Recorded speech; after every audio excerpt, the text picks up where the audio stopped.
All right, let's see, we've got 7 board members and 1 I know is on the way. So we'll go ahead and get started. I'm going to call this special meeting of the Board of Education to order. And Michael, if you would put the flag up, we'll do the Pledge of Allegiance. Sorry.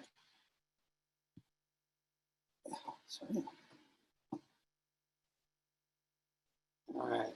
I pledge allegiance to the flag of the United States of America and to the republic for which it stands, one nation, under God, indivisible, with liberty and justice for all. Thank you.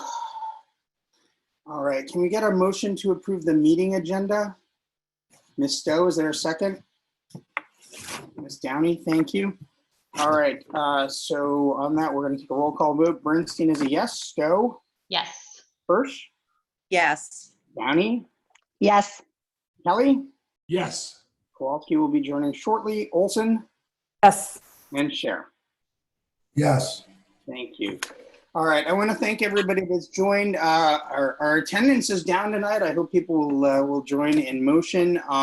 But thank you for joining our virtual board meeting. Before we start, I'll point out the same things I've been pointing out every week. The agenda for the meeting is on our board docs website. It's actually a very limited agenda tonight. It's our reopening plan and our school calendar, so I'll save you the effort of looking, but feel free to if you'd like. This meeting is being conducted pursuant to the Governor's Executive Order 7B. We're recording it, so if you're watching it later on video, I assure you it'll be a great meeting. This is a special meeting.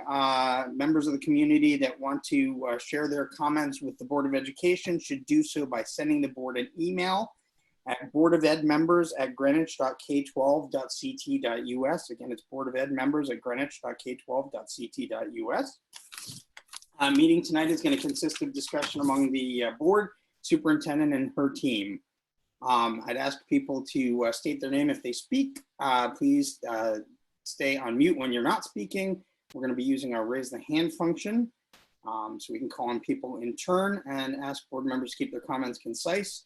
And again, voting will be by roll call. And I see Karen's joined us. Thank you, Karen. I spoke as slowly as I could for a person from the Northeast. All right, with that, the first item for discussion is our school reopening plan. So I'm going to turn it over to Dr. Jones. Thank you, Mr. Bernstein. We have about 20 slides we would like to go through tonight with you. Those people who joined us early this morning have seen some of this, but let's go ahead and get started, please, Mike. Just as a reminder, I always like to start with this slide simply because we have new people who join us at all of these meetings. I've had several emails in the last few days actually where people have said, oh, I'm just now trying to catch up. They are really wanting as we're getting closer to school. So the way the task force is structured, our planning team is, we have the planning team in the middle, and Karen Hirsch is our Board of Education representative for the board. And outside, again, we have those priorities. And then on the outer circle are all of the different focus areas that must be part of this plan in order for us to be ready to open our doors in September. And there's a tremendous amount of work going on in all of those different areas. Thank you, Mike. Just as a reminder, there's a ton of information on the Greenwich Schools website. The planning team tab is right in the middle of the page. All of our task force meetings, these have all been completed. This is where we are as of today. This will be the second board meeting, and everything has been recorded, so people can go back and watch and learn how the plan is developed and why we're doing things in a certain way and what some of those requirements are. We also have a tremendous amount of time and effort that have gone into focus groups. And just wanting to see those again. Mike, next slide, please. Thanks. We have had a special education focus group back on July 9th. They actually met again today. And I think after today's meeting, they're going to have another meeting.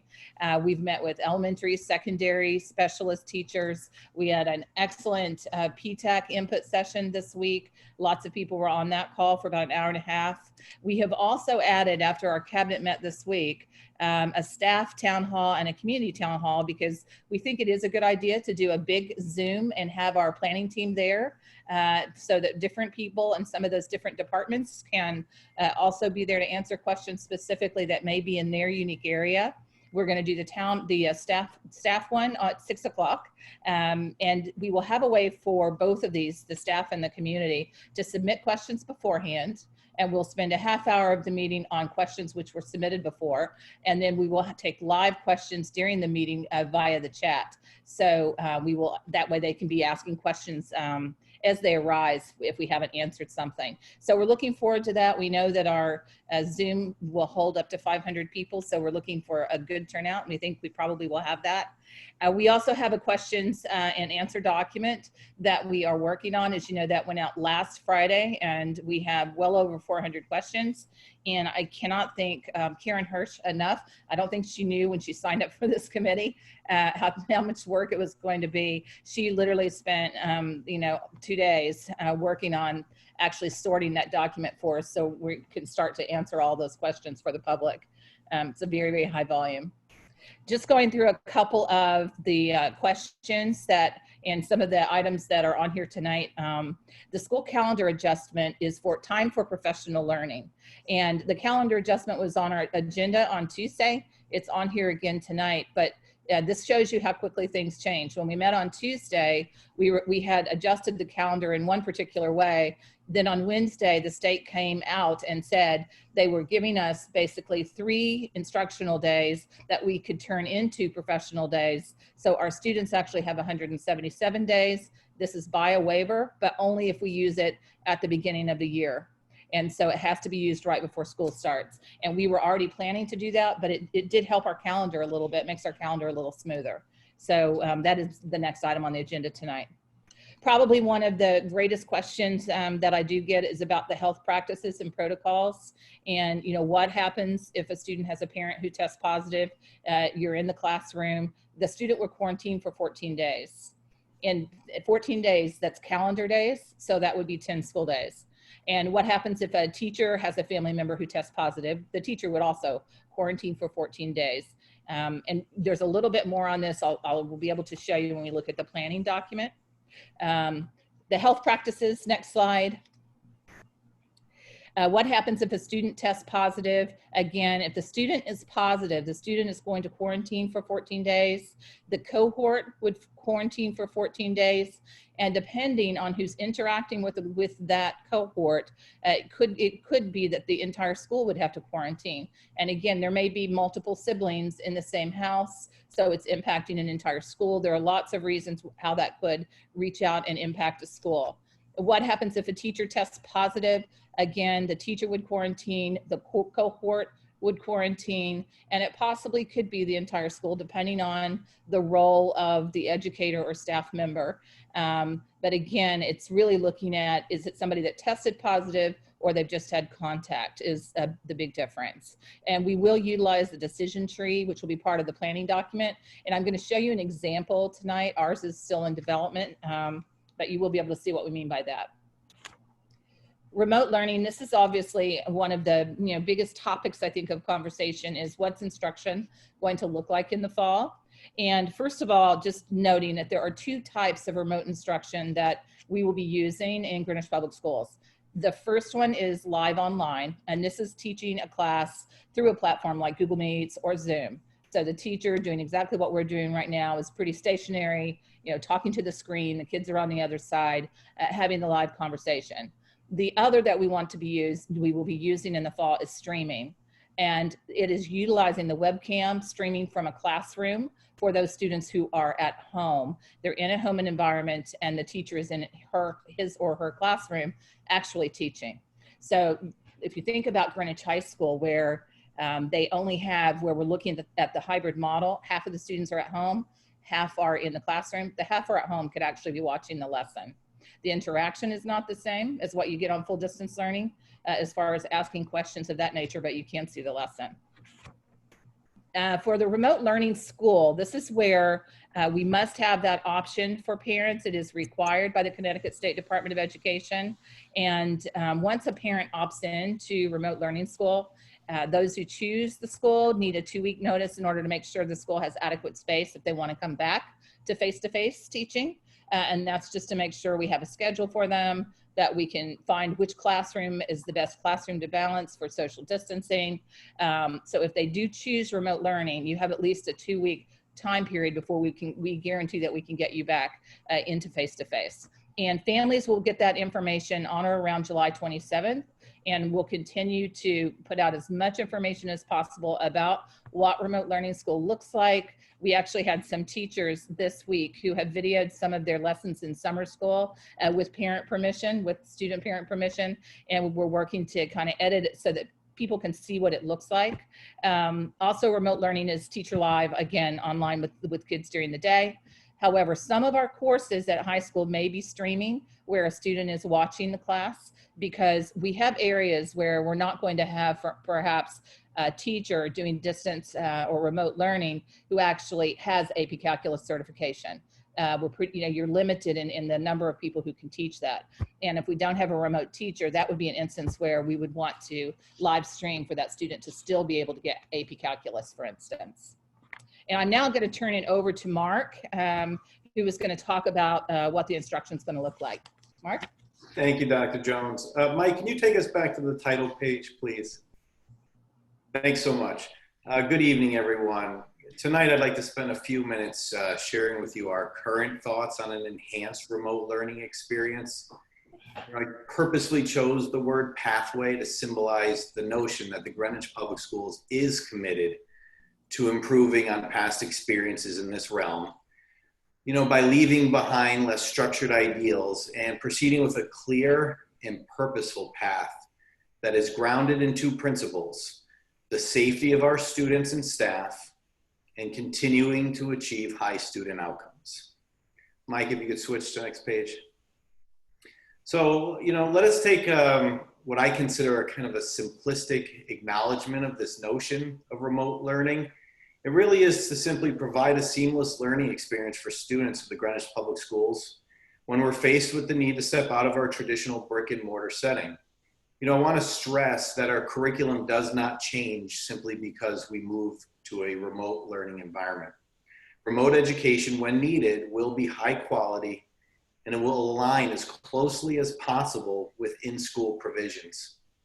Informed by these principles, we are asking building administrators and their staff to meet the following key expectations, we'll call them. So we could turn to the next slide.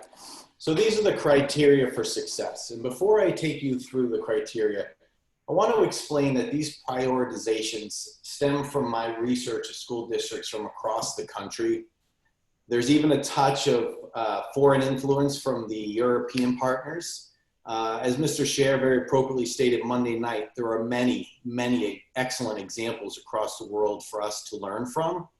And so let's take a closer look at what I've called, because these really are, for lack of a better term, the emerging best practices for a remote learning experience. So bullet 1, a 50-50 balance between live and asynchronous lessons presented to students daily.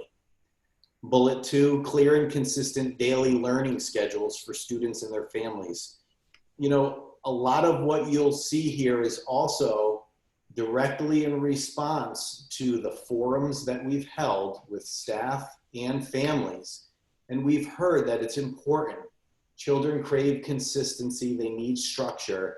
And so we will be posting clear daily learning schedules. On our end, we are building a very comprehensive front-loaded PD for staff. And I want to thank the Board of Education for being flexible and considerate in adjusting our schedule. The calendar will certainly afford us the opportunity to help teachers shift quickly between traditional and non-traditional settings as needed. Another very important thing happening very rapidly is the procurement of technology resources necessary for remote learning. Just earlier today, Michael Ting was showing Dr. Jones and I our first look into what live streaming could look like in a classroom. And we're not there yet, but we are certainly making strides, and I'm excited about the progress we have made to date. We heard very clearly from teachers that iPads were challenging to teach from. And so we are in the process of getting laptops, pre-K through 5 for all teachers, so that they have a better opportunity to develop lessons and implement them should they have to be at home. The microphones and cameras for live streaming events, what I talked about earlier, are essential to us meeting the criteria for success. And here's where the public comes in. We need to have opportunities for continual feedback from you, our community partners. As we engage in remote learning experiences, we need to refine our practices so that we can evolve. And lastly, another key criteria for success is the GPS administration is committed to and will create a plan for grading and for substantiating achievement, taking into consideration the uneven conditions of remote learning. So if we could take a look now, I want to stress first that this is a conceptual model. Based on the criteria outlined in the slide prior, this approach to remote learning will achieve the balance between the synchronous and asynchronous learning experiences we're aiming to achieve for students. So let's take a closer look at this example.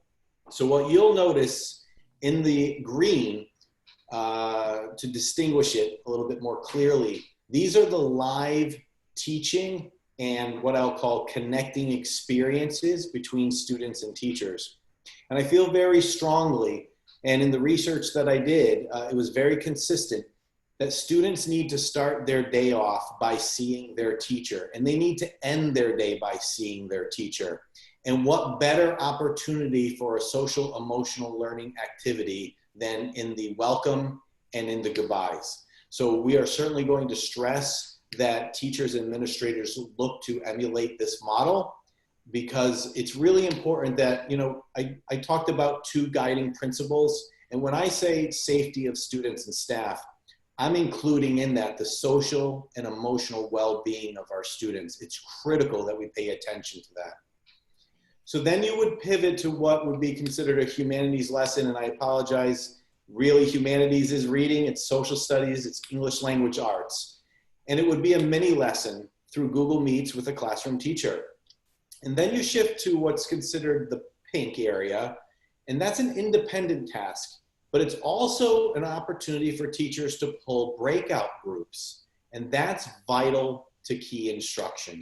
Once the teacher provides that mini lesson, they need to be able to access students on a smaller scale to either review, reinforce, or accelerate that learning aim of the day. The green is a student break and snack. Teachers available for questions and support. Again, an opportunity to build that rapport and to maintain that important classroom community in a remote learning environment. Now let's shift to what the blue stands for. The light blue, and again, this is current thinking. The light blue is live events with our essential area teachers, whether it be music, whether it be media, whether it be health lessons in the classroom. We are exploring ways for the PE teachers as well to develop live lessons, but there is also, because they're in dark blue, the notion that maybe the PE playlist, which was somewhat successful in the spring, we did get a lot of favorable feedback on that, that we might go that route too. Again, we will refine, we will evolve that as we have a need to implement it. And of course, art. Then you can pivot back into a math mini lesson, and it replicates the same design as the morning. Then there's an opportunity for everybody to step away for a little while, have some lunch, take a break, have some time outside to get some fresh air. Then we come back for a science lesson in Google Meets. Time for an interactive read aloud, and then again, the all important, bringing everyone together to have a closure, to make sure everyone has felt good about the day, maybe celebrating some successes, celebrating certain students who really shined that day, but also just an opportunity to bring closure. Closure is important. And then also to tee up what the learning might look like the next day. So again, I want to stress that this is just one example, and I want to give credit to Jen Bensavango, who I reached out to and tasked with putting what was in my head out on paper for everyone to see. And I'm confident that all of our administrators will be able to replicate something similar to this conceptual model. And you know, we have to take into consideration distinct differences and needs of each building as we develop these types of schedules, but I'm confident that we can do it. And I'm Glad that I had the opportunity to kind of paint this picture for you broadly based on the stages of where we are on July 16th. So I hope this was helpful, and I'll turn it back to Dr. Jones. Thank you. I think before I start high frequency questions, Mr. Bernstein, do you want to take some questions on this instructional piece? Just because it's been, or do you want me to, I'm happy to keep going. If you want to take this stop here, I don't see any board member hands, but if any members have questions, or obviously they can ask them later as well. Yep. Anybody want any questions for Mr. D'Amico on this? All right, Mr. Scher. Unsurprising, it's me. Hey, Mark. Thank you for putting this together. It really starts to articulate what's happening. When do you think you'll have something for middle school? Do you already have middle school and high school mapped? So I'm glad you asked that. It came up this morning as well. And certainly, as you can appreciate, the middle school model and certainly the high school model is extremely complex, but we are working on creating samples because I think it's important to see it K through 12. Just know, I think, again, my first impression of the high school schedule, and again, I'm gonna have to work more closely with Ralph and his team on this. I think it's really gonna look very much like what their schedule looks like if they were in session. But the middle school will have a little bit more of a flavor similar to this. Okay. Why don't we make, go ahead. Yeah, the high school has a very complex schedule because we're like one of the few high schools around that runs not a daily schedule. We run this, rotating block thing that changes by the way, if you're a parent and you haven't been exposed to that, you'll have no idea what I'm talking about. But it's an incredible bear of a schedule. It's like nothing you've ever seen before. So the complexities of doing something like that, I want to underline, for you, particularly Mark, I don't envy you or Tony or Ralph, because taking that program online is not, well, there's really only one easy way to do it. But anyway, so you don't have those yet. When might you have those? Well, we'll get at least a concept? I think we could have a concept within a week. Okay. Fair enough. Yeah, I just wanted to, this is a very interesting thing. Lots of people in elementary school, they're very concerned about this because these are, our littlest people and they represent some unique educational challenges. So great, you focused there first. The other ones are, you've got a little bit more mature children, so to speak, who can tolerate more, but different problems. And this looks very interesting. So we'll circle back to you in about a week. Like you said, different problems at different levels, different areas for us to discuss. Certainly, I'll be bringing this back to Tom, Jason, and Gordon as a starting point. But this will, I have to stress, this is going to look very different at the middle school level.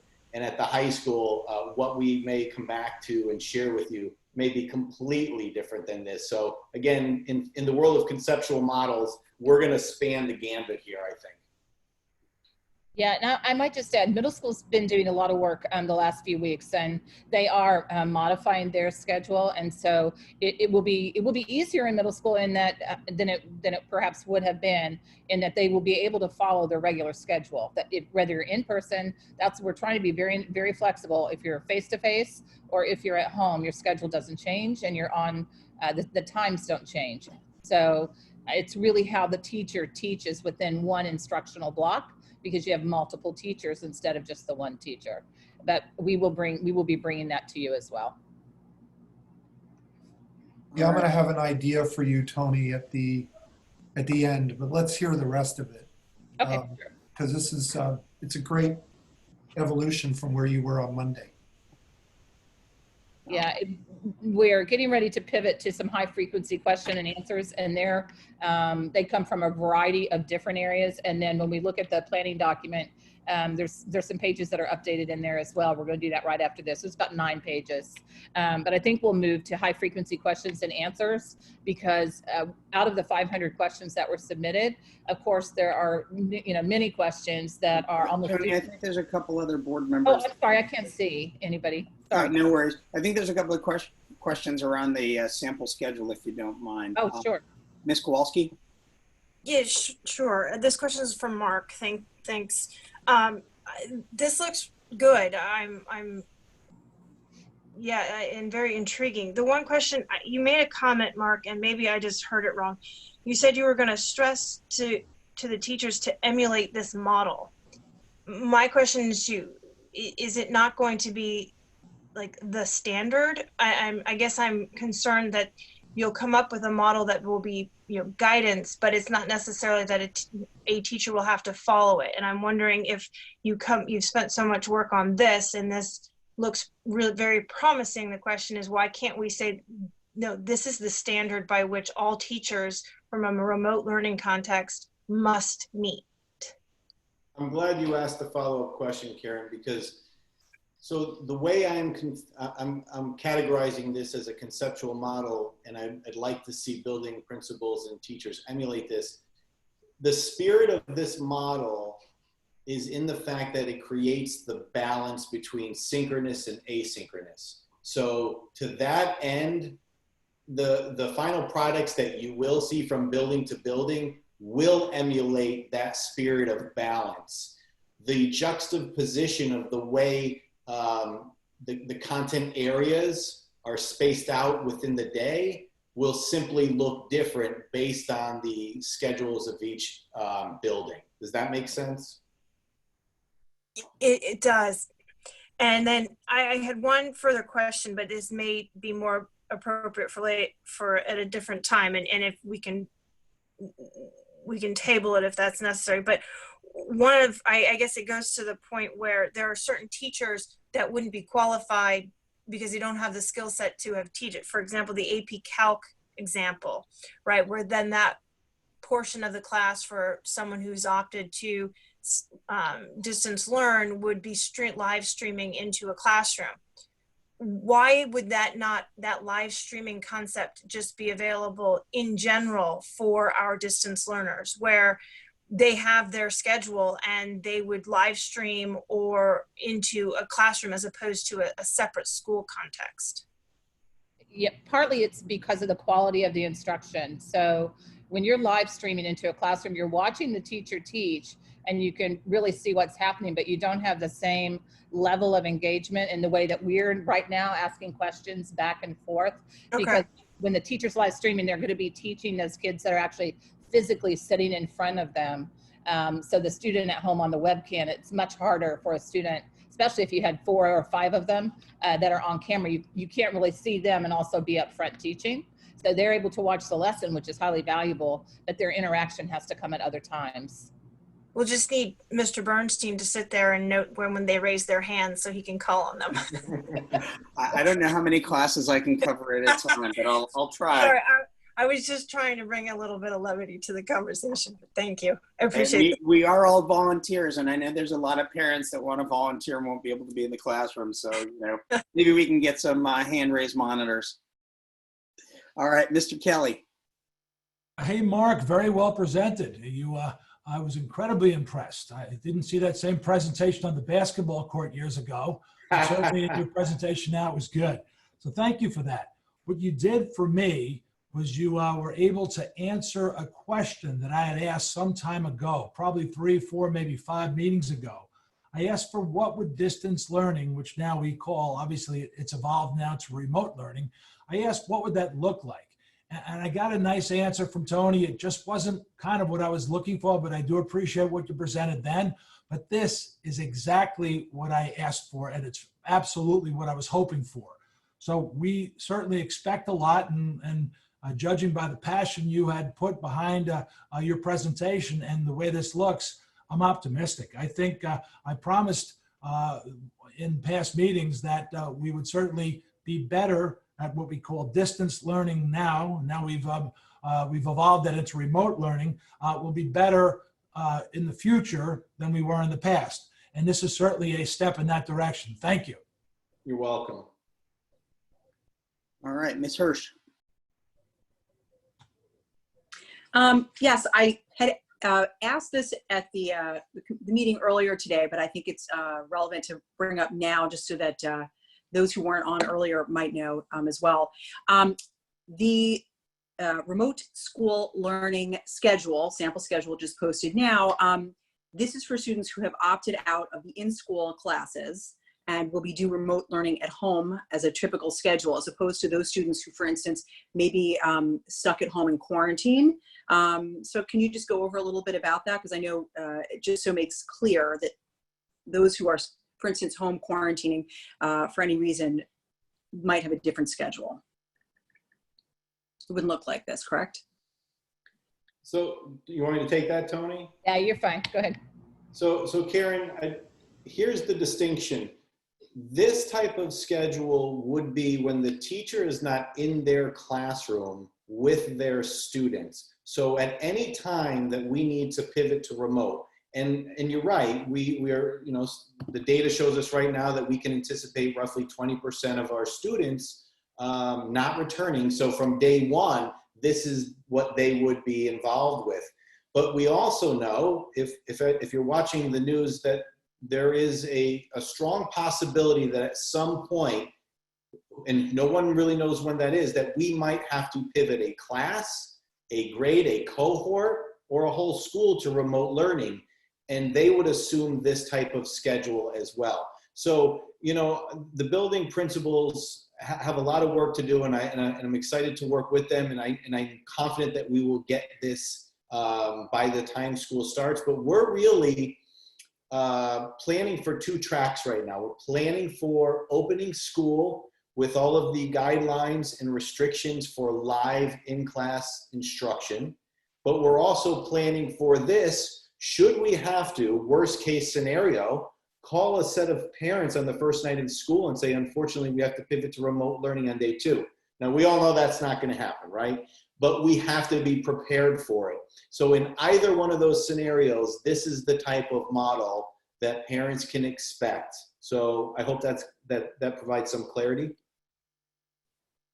Yes, and I know you went over it a little bit in depth as well earlier today. I just wanted to make sure that it was covered so people understood that this is, you know, it's not if your student for some reason is home for 14 days that they jump into this type of situation. That's all. But again, I do want to clarify that there is a distinction when we jump to different levels, and I think Dr. Jones had stated that earlier. At the high school level, this is almost a whole nother animal. And when you have the complexities of advanced calculus and a singular teacher, you want to be able to provide access to any student at any time who can't be physically in school, so that at least we're providing, I guess I'm going to call it a one-way flow of information, so that at least there's that access.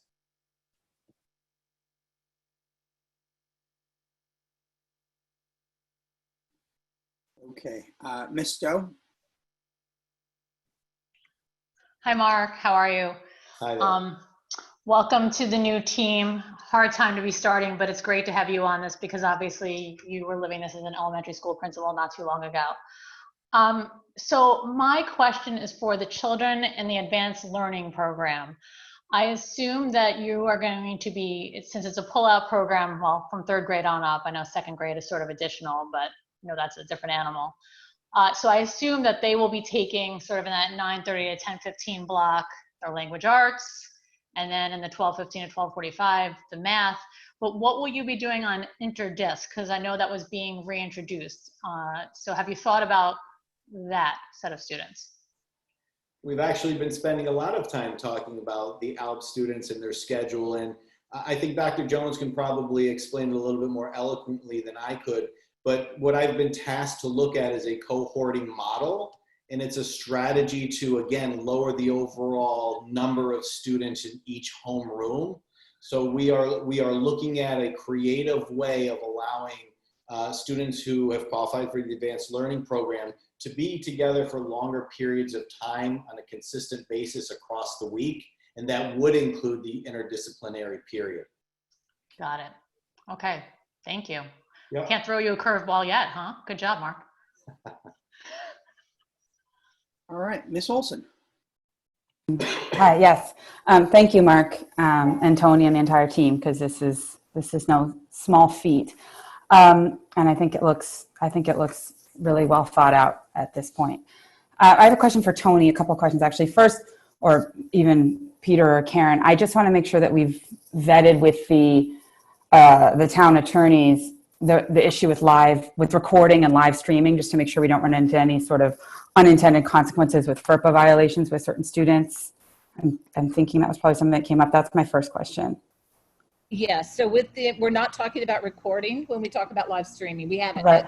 Doesn't mean that we couldn't get there, or a teacher may want to do that, but as you know, some teachers will record just a single lesson and post that inside one of the platforms. So we're really just talking about streaming, and it's really the conversation with the attorneys is really at the state level.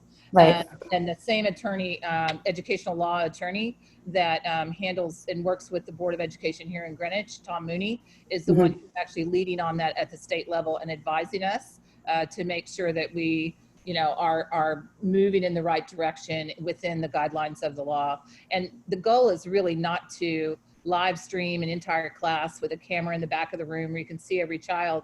It's really about live streaming for the teacher. So we had the best audio quality, the video quality, so they could see the teacher's instructional aspect. And that's really what we're talking about. Yeah, no, I know. It's just that teachers move around a lot. Like, good teachers are all over the place. So I was thinking about the other kids in the classroom, and I just wanted to put it out there. But I had another question. It's more just a clarification question from the earlier slides about semantics maybe, but we were talking about quarantine, quarantine for 14 days if a family member tests positive for COVID. What about a household member? Some of our students have nannies or au pairs that live with them. What about a household? Instead of family member, maybe we say household member. Is that included in that? That's a great suggestion, and we'll make that change because it is really within the household. Okay, thank you. All right, Ms. Kowalski, I see your hand up. Yeah, I just had one quick follow-up question, so I know we want to keep this moving, but it's a follow-up to Megan's question about having the lawyer opine on issues as it relates to live streaming and recording when children are involved. But are we confident that the contract that we have with our teachers, that we don't have an issue in requiring our teachers to provide live content or recorded content or streaming content when they're in a classroom or are operating from home and providing education, that they can't stand on the contract to say, no, my contract doesn't require it, and therefore I don't have to do it? Are we comfortable from a legal perspective that we can actually ask our teachers and have them do this? We are very comfortable from a legal perspective that the district can ask teachers to live stream, that we're supposed to do what's best for children. We are working with GEA, and we actually have hopefully a meeting coming up where we're discussing this farther to make sure that we are on the same page, and we're continuing. We had an hour-and-a-half meeting this week with our executive board just about reopening. And this is one of those items that we're going to continue the discussion. From a legal standpoint, we know we're fine, but we'd like people to be also comfortable to get on the same page and stay on the same page. All right. Perfect. Thank you. You're welcome. Ms. Downey.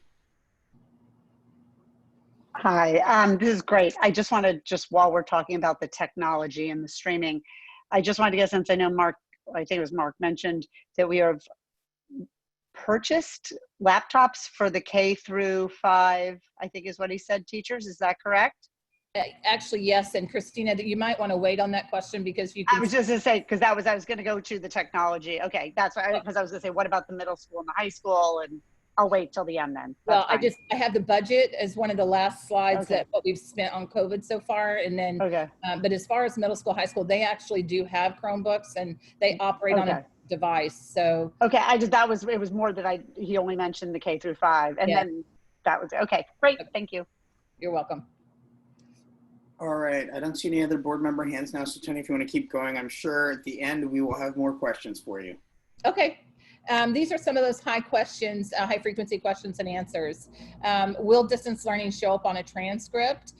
Is it treated differently perhaps than a face-to-face? It's not. It is the same curriculum. We're expected to have new learning at the same rate and same pace as if a child were in or a student was in face-to-face learning. What happens on a remote learning day at Greenwich High School if the whole school is out? If the whole school is out, then it is a remote learning. So they're following their same schedule, exact same time frame. The teachers are logging on, the students are logging on. all of that will be set. We will be taking attendance. As you know, this last spring, it was the state who did not have us taking attendance, and they didn't want it in the PSIS, which is our data system. But we are going to make sure that we actually take attendance going into the school year as well, if we're going in and going out. How will the district find substitutes? That's a great question. We have some substitutes who are hired to work specifically in a building. We will not know until we get into the fall what the health status is like, where people are feeling comfortable or not feeling comfortable. And if we reach a point where we have that many teachers who are needing to take leave because they're not well or for a variety of reasons, then we could reach a point where that is why you go to remote teaching, simply because we don't have enough adults to cover the face-to-face classes. But again, that'll be a judgment call in the fall as we're seeing how many of our substitutes are coming back and are feeling comfortable, working for us in the fall in this climate. Next slide. So from facilities, this is another question that I have seen a lot over the last week or two, and it's what type of ventilation do we use across the district? And those people who are really studying kind of this topic are talking about the MERV rating, which is the minimum efficiency reporting value. And that has to do with the filter. And for a filter that really would work with COVID, you're looking at between 13 and 16. Some documents say it has to have a rating of 16. Some have said 13. Ours generally are between 8 and 10. That's pretty much the standard.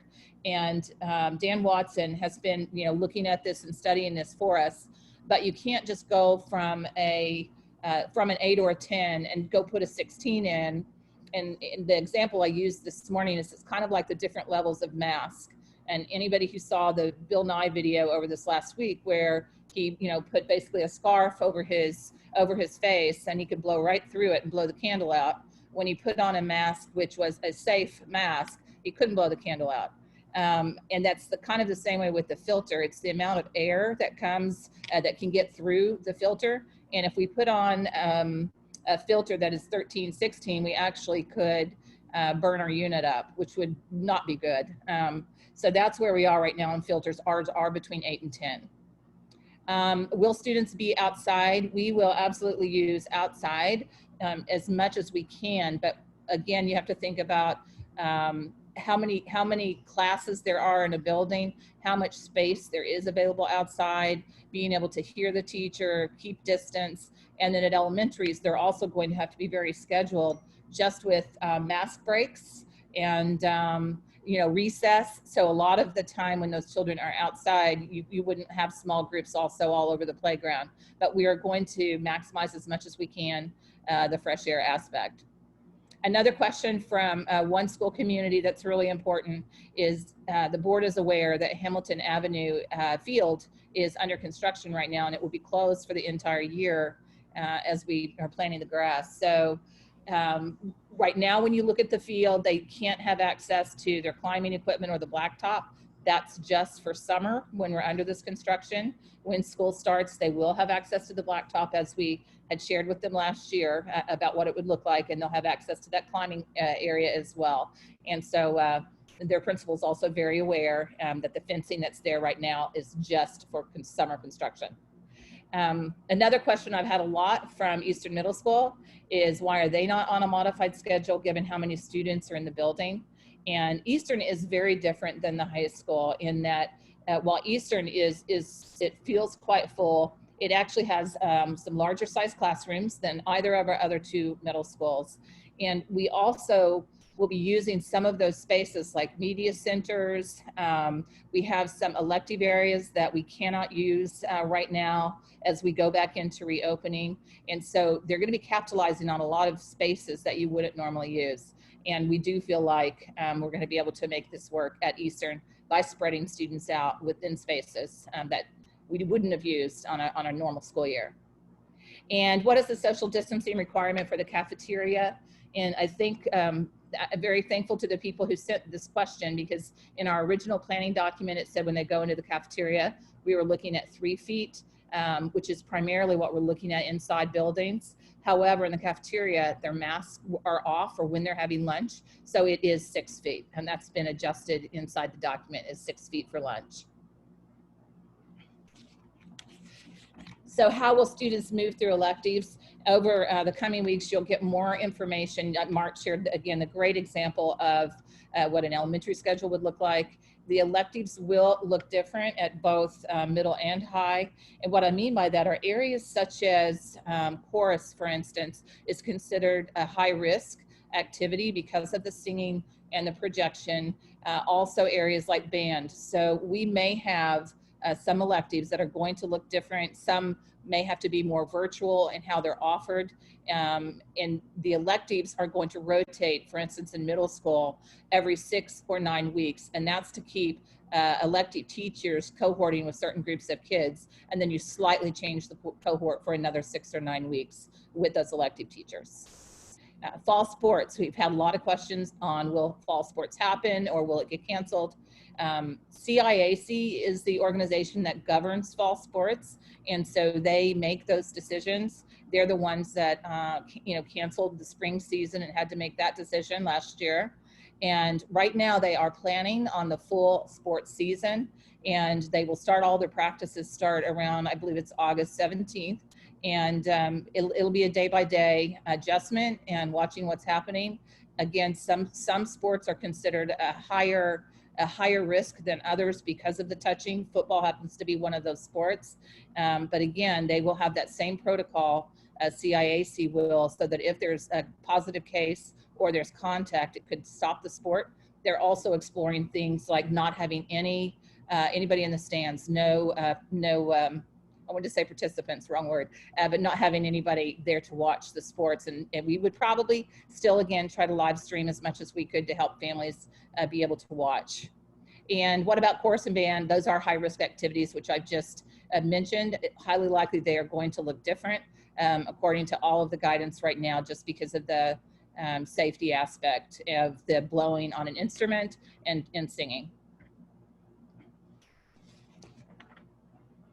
So assessments, how will we know where the gaps in learning could be for a student from last year? We did share with the board, I want to say it's about a month ago, the platform that is new for us, and it's called Link It. And with Link It, we will be able in K-8 to look at, and I'm going to use 4th grade. If I have a 4th grader, they can take the learning assessment that helps us plan the pathway for the end of 3rd grade, so that when the teacher looks at what did the student master from 3rd grade, and where are there some learning gaps, and to personalize in that right at the beginning of 4th grade, so we can close some of those gaps where maybe something was more difficult to master through distance learning. So we feel very prepared for that. High school will do as they've always done, do those assessments at the beginning of the year to make sure that everybody is prepared for the new learning and new content. Students will have assessments if they're in remote learning, absolutely. And we did not do a lot of set assessments, but we will this year. We want to make it as normal as possible an environment and make sure we're getting high quality feedback on the rate of learning and how it's going, and especially if we end up in that whole remote learning aspect. For lunch, our students who are on remote learning will be picking up meals in the parking lot of their school site, and that can be whichever school they want to pick it up from. Any of those. It could be the middle school or the elementary if they have multiple children. And we had a great suggestion this morning at the planning team. As part of registering for remote learning, we'll also ask them if they are planning on picking up lunch or their meals in the middle of the day. And if they are, which site, so that we can also be pre-planning for that. Full distance learning would operate as it does today. We have multiple stops around the district. There would be no change to what we've been doing since March and have continued. And I pointed this out this morning, and I just got this information from Dr. Carabillo this morning, but I think it's really something to celebrate that during the month of June, we gave out 25,721 meals to our Greenwich Public School students. And I think it's important just to note, number one, thank you to our entire food service department. They have worked really tirelessly since last March and are continuing all through the summer. And Also, just to recognize that we do have a large demographic of students and families where there is food insecurity. And I think it's important to note that. And I also want to, down on the bottom, I've listed some of our strong partnerships who have really helped us to keep this lunch program running. United Way has been phenomenal. They've just given a grant to PTAC, and they're going to do several of our Friday lunches this summer, which is, again, helping the entire community in the school district. Neighbor to Neighbor, Community Centers Incorporated, filling in the blanks. We've been partnering to drop meals for weekend and evenings. They're primarily boxes of food. And again, this has really been a community effort. So I wanted to mention that because I think it's something to celebrate as a community. So the budget, this is a question that I get a lot. Isn't this expensive to purchase additional items? It absolutely is going to have a cost to it. Everything that we're doing in preparation to get our schools open. And when we get to the planning document, I'm going to show you where we are. We are coding everything as a COVID budget, and you'll be able to see what we've spent to date. And then how will GPS pay for equipment, staffing, and supplies which are needed? And what you see down below is the $850,000 is what we are set to get from the CARES Act funding. However, a portion of that will go to private schools. And at this point, we thought about a week ago they had this worked out where you could choose option 1 or option 2 and how that money was distributed.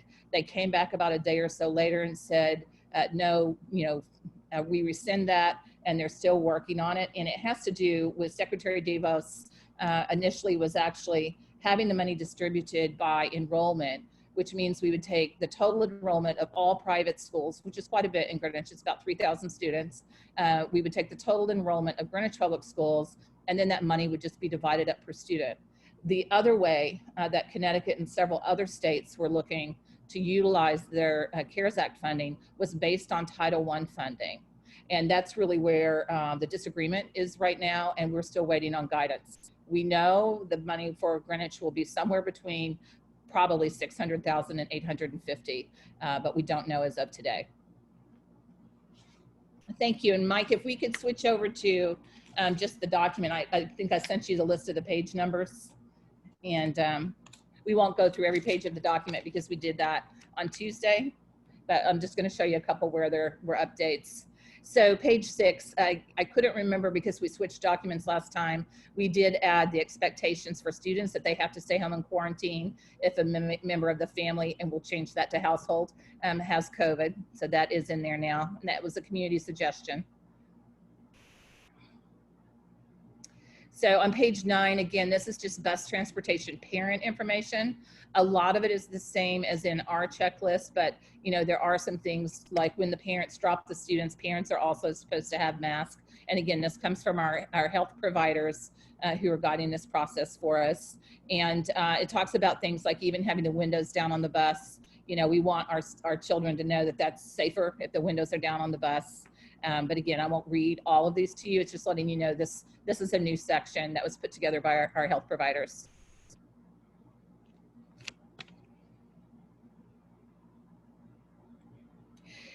So when you go back to one of the slides I showed earlier, and I talked about having a decision tree, this is just letting people understand what we mean by a decision tree. And this is in the works for Greenwich Public Schools, but I stole this one from Colorado just because I thought it was good. And it helps people have a visual of what we're trying to put together for Greenwich. So basically what it does is it lets us know, you start at one point, and if the student has a temperature or something of that nature, then you either say yes or no, and it guides you through the process on whether or not we need to be sending a student home.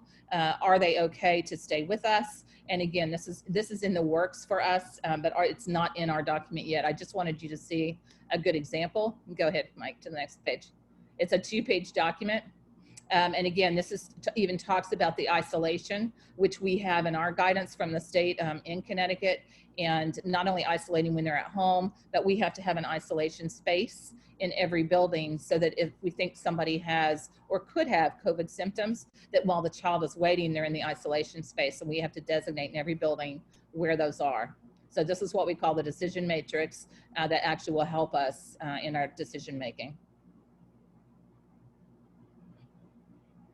This remote learning school groupings, this section is, again, based off of a lot of questions that parents have sent. And I am going to just walk through this fairly quickly just so that people hear that we are listening and trying to make sure we give them as much information.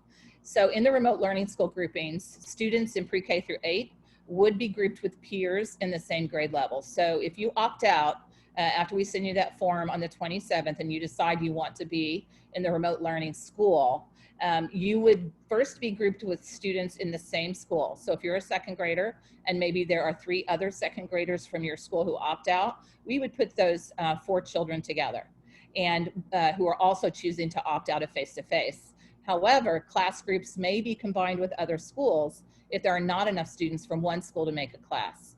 So the teacher may be at one building and that teacher may have children who come from 2 or 3 different buildings, just depending on how many second graders are opting out from a building. The class guidelines would be followed as normal for a distance class, just like they would be if they were on site. Students are assigned to that specific remote learning teacher through the entire process, and they would stay on pace with the classroom who are in face-to-face instruction. Students with special needs, and we'll have more that will be coming on this. And I know, again, Mary Ford and Dr. Carabillo got more great input today from parents as we're continuing to build what's really going to work for special needs families. They may opt for some face-to-face related services, things like occupational therapy that are very difficult to do through a distance model, but still opt for remote learning for the rest of their day. For high school, a lot of the same components. If you opt out, students will be given their schedule as normal. They'll follow their regular bell schedule. There will be that blend of Google Meets or live streaming from the classroom when a unique course is not available, and it could be teacher certification, it could be scheduling challenges. The class guidelines will be followed as normal, class size guidelines. Students would be assigned to, again, a specific teacher. That wouldn't change, and classrooms would stay on pace with those who are in face-to-face instruction. And again, if you have a child with special needs, that young person could opt in for some face-to-face related services only, and then have the rest in distance. And we're going all the way to page 30.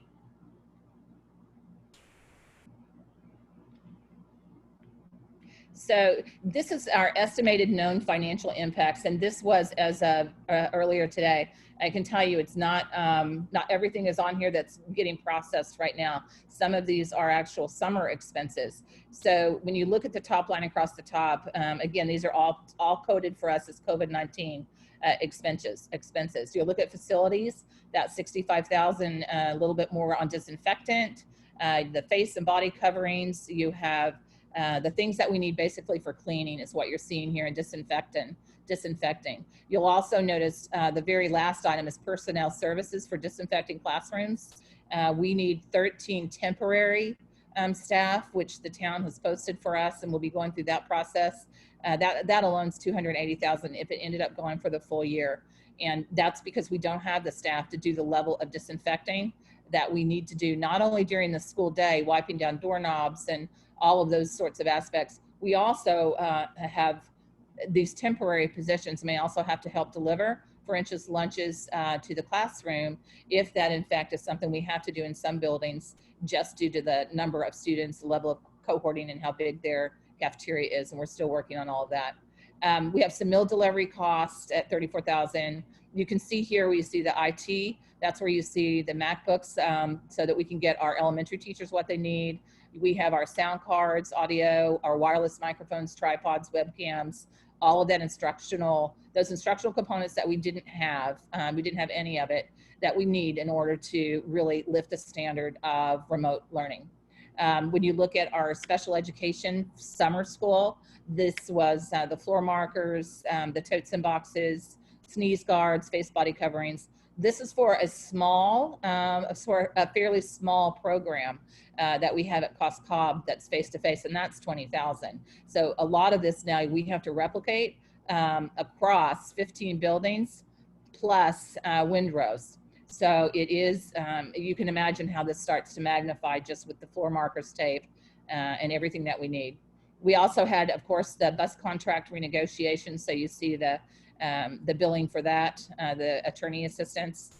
And then the sneeze guards, we also have, we believe we need at least 3.0 FTE just to help with the cohorting in elementary to really make the schedule work, to keep our numbers low enough so that we can give our staff confidence, parents confidence, and our community in general. So right now it's at 1.1 million is where we are. But again, this is as of this morning. And I know that as we're still ordering, it is going to continue to go up, just to have the basics that we need. Hey, Peter, it's Karen. I'm wondering if I could just, is it possible to ask a question now? Yeah, and that's the last page. Yeah. I do want to wrap Okay. up, Tony, and then we'll turn it over to board members. Yeah, it is the last page. And so we're ready. We'll take some questions. All right. So Ms. Kowalski, you have your hand up first. Sure. My question goes along the lines to some of the cost components and whether or not we are experiencing any particular savings on the summer school costs. I know in the budget we had roughly, I think, 1.7 million for summer school. And now that summer school is remote, I'm not sure it has its attendance that has had in past years. And I'm wondering if we can recognize any savings from that component. I think we may see some savings, but I haven't seen the calculations on it yet. I know we were just talking about that this week. So we will have that for the board, but we're just not quite there yet. Okay. And how many kids did finally enroll in summer school, just out of curiosity? Dr. Carabillo, do you know the exact number? I don't see her. No, I don't. I can get that number and we can get it to you. It changed a lot last week with the first week of summer school. We had additions and deletions, so I can get that to you. Okay, thank you.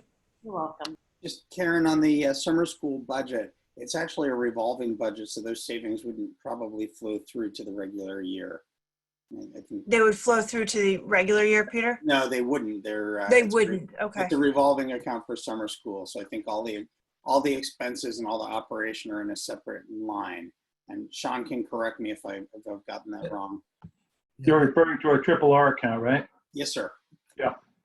Yeah, but Okay, that's- so it stays in it stays in the pool for summer school. It stays in the pool. So if we have savings, it'll get reflected in the revolving account. Okay. But then will we end up, let's say we get savings, we'll be able to spend it on something else so that we don't have, or do we constantly keep that revolving account? So for example, we wouldn't have a $2 million, that shifted back like we did last, we talked about on Monday for those transfers, that 2 million that we didn't have savings went back to the town as opposed to keeping it. Do we have the same issue here? It's a little bit different. I mean, a revolving account, it just keeps going. Okay, I just wanted to clarify. Thank you. Okay. All right, Mr. Scher. Yeah, can you put that chart back up?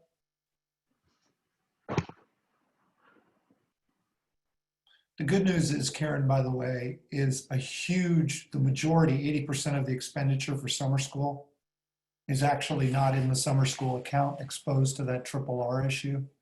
It's a goofy way they've accounted for this forever for other reasons we won't go into here. So, and the last time I looked, we were planning for 1,000 kids, and it turned out there were like 250 to 300. So I'm really anxious to hear Ann's numbers. If I go back to this list, Tony, I'm a little confused because it says expenditures to date. These are this year expenditures, total expenditures. How are they divided up between the years? Well, I can talk to that. Go ahead. Peter, I would tell you the vast majority of this is going to be 2021 expense. Like if you look at the certified temporary for the elementary, 225. Yeah, the 259 for microphones. The personnel for the services for custodians, that's all going to be in 2021. So I would tell you that probably close to $1 million of that total is 2021. Yeah, well, I understand that the 280 in labor can't spill across one. Yeah, exactly. And the 225 in labor can't spill across. So that's, 500. I don't want to revisit my anger on the fact that we knew we needed this IT stuff and we didn't buy it on the last year's dollars. That horse has escaped the barn. But so we're going to need that. But I'm seeing in here a bunch of stuff that seems to me like disinfectant, face covering, sprayer unit. I mean, we already knew we needed that stuff. So did we fund that out of last year, or did that overhang into this year also? It'll be both. There's some from last year, and then we'll continue to buy some for next year. Okay.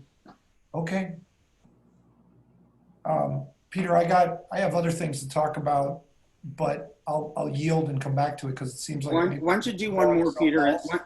Peter, why don't you go ahead with one more question, and then we'll keep going and we can come back. No, go ahead. I'd rather hear what other people have to say, and then I'll go from there. Well, no, it's all right. Go ahead. Your first one was short. Go ahead. Tony, I had a chance to really think about and internalize the plan as you proposed it on Monday. And I see a couple of remaining challenges. Clearly, you've evolved from here. The more detail helps. I think we still will likely have a challenge. And by the way, I think a vast improvement, and I'm glad you did it. Thank you, Mark. Thank you, others who worked on it to get that. I'm now a lot less concerned about elementary than I was. So let me say that. I'm still very concerned about the high school, what the model is doing at the high school. And I'm pretty concerned about it at the middle school. You go into Eastern, and I'm concerned about it from, particularly at Eastern, from a health perspective. I realize you can kind of cohort and you can do that. If you've ever been in that building when those kids are running around, those hallways are so small, there's just not even a remote chance in the passing of any kind of social distancing. I mean, you can just throw that right out the window. So I remain concerned that we need to do some more thinking about methodologies that we can employ to reduce two things. One is the spreading inside the school between kids, potentially. But more importantly, I've always been concerned of, this idea of trying to jam all these kids back into a building, because that's what we'd like. And we'd like to have them there every day of the week. And us becoming, in Greenwich, potentially the thing that causes a flare in town. So I'm worried about that. The second thing I'm really worried about is, as you know, because I've said this over and over again, is my top priority is education as high quality as we're used to providing in building if we have to be remote or if someone opts to remote. But I'm more concerned not about the if opts to remote, I'm most concerned if we have to go remote. And I was worried from the Monday plan about the rigidity of it, which is there will be 20% over here who go remote. There's 80% who will be in building. And if the situation flares, we'll just kind of deal with it. And that made me a little uncomfortable. I didn't explain it properly when I was saying people going back and forth. I don't envision people going back and forth day to day, but I do see potential scenarios that could happen. People opt out of in-building, opt out of remote school, or people opting out of in-building and going to remote school. And the rigidity of the way you've capacity planned it with assigning teachers to both domains, and they can't cross.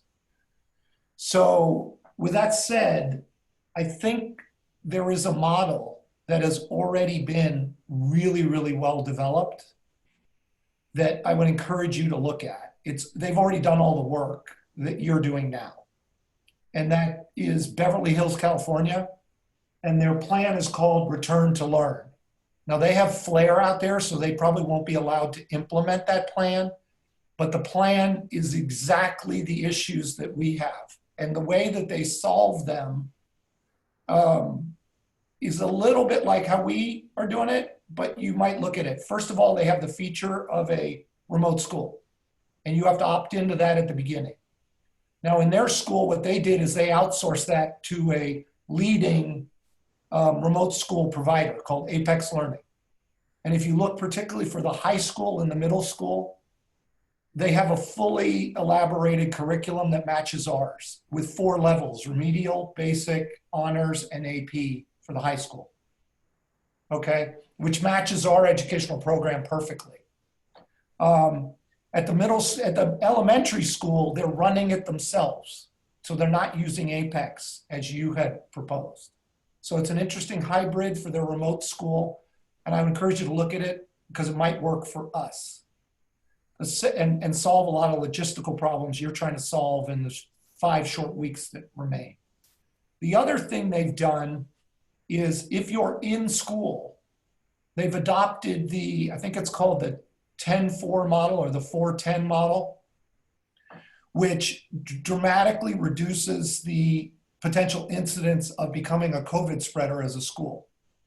So what they do is students are in 1 of 2 cohorts, and they go 4 days a week in one cohort in building, and the next week they're out of building.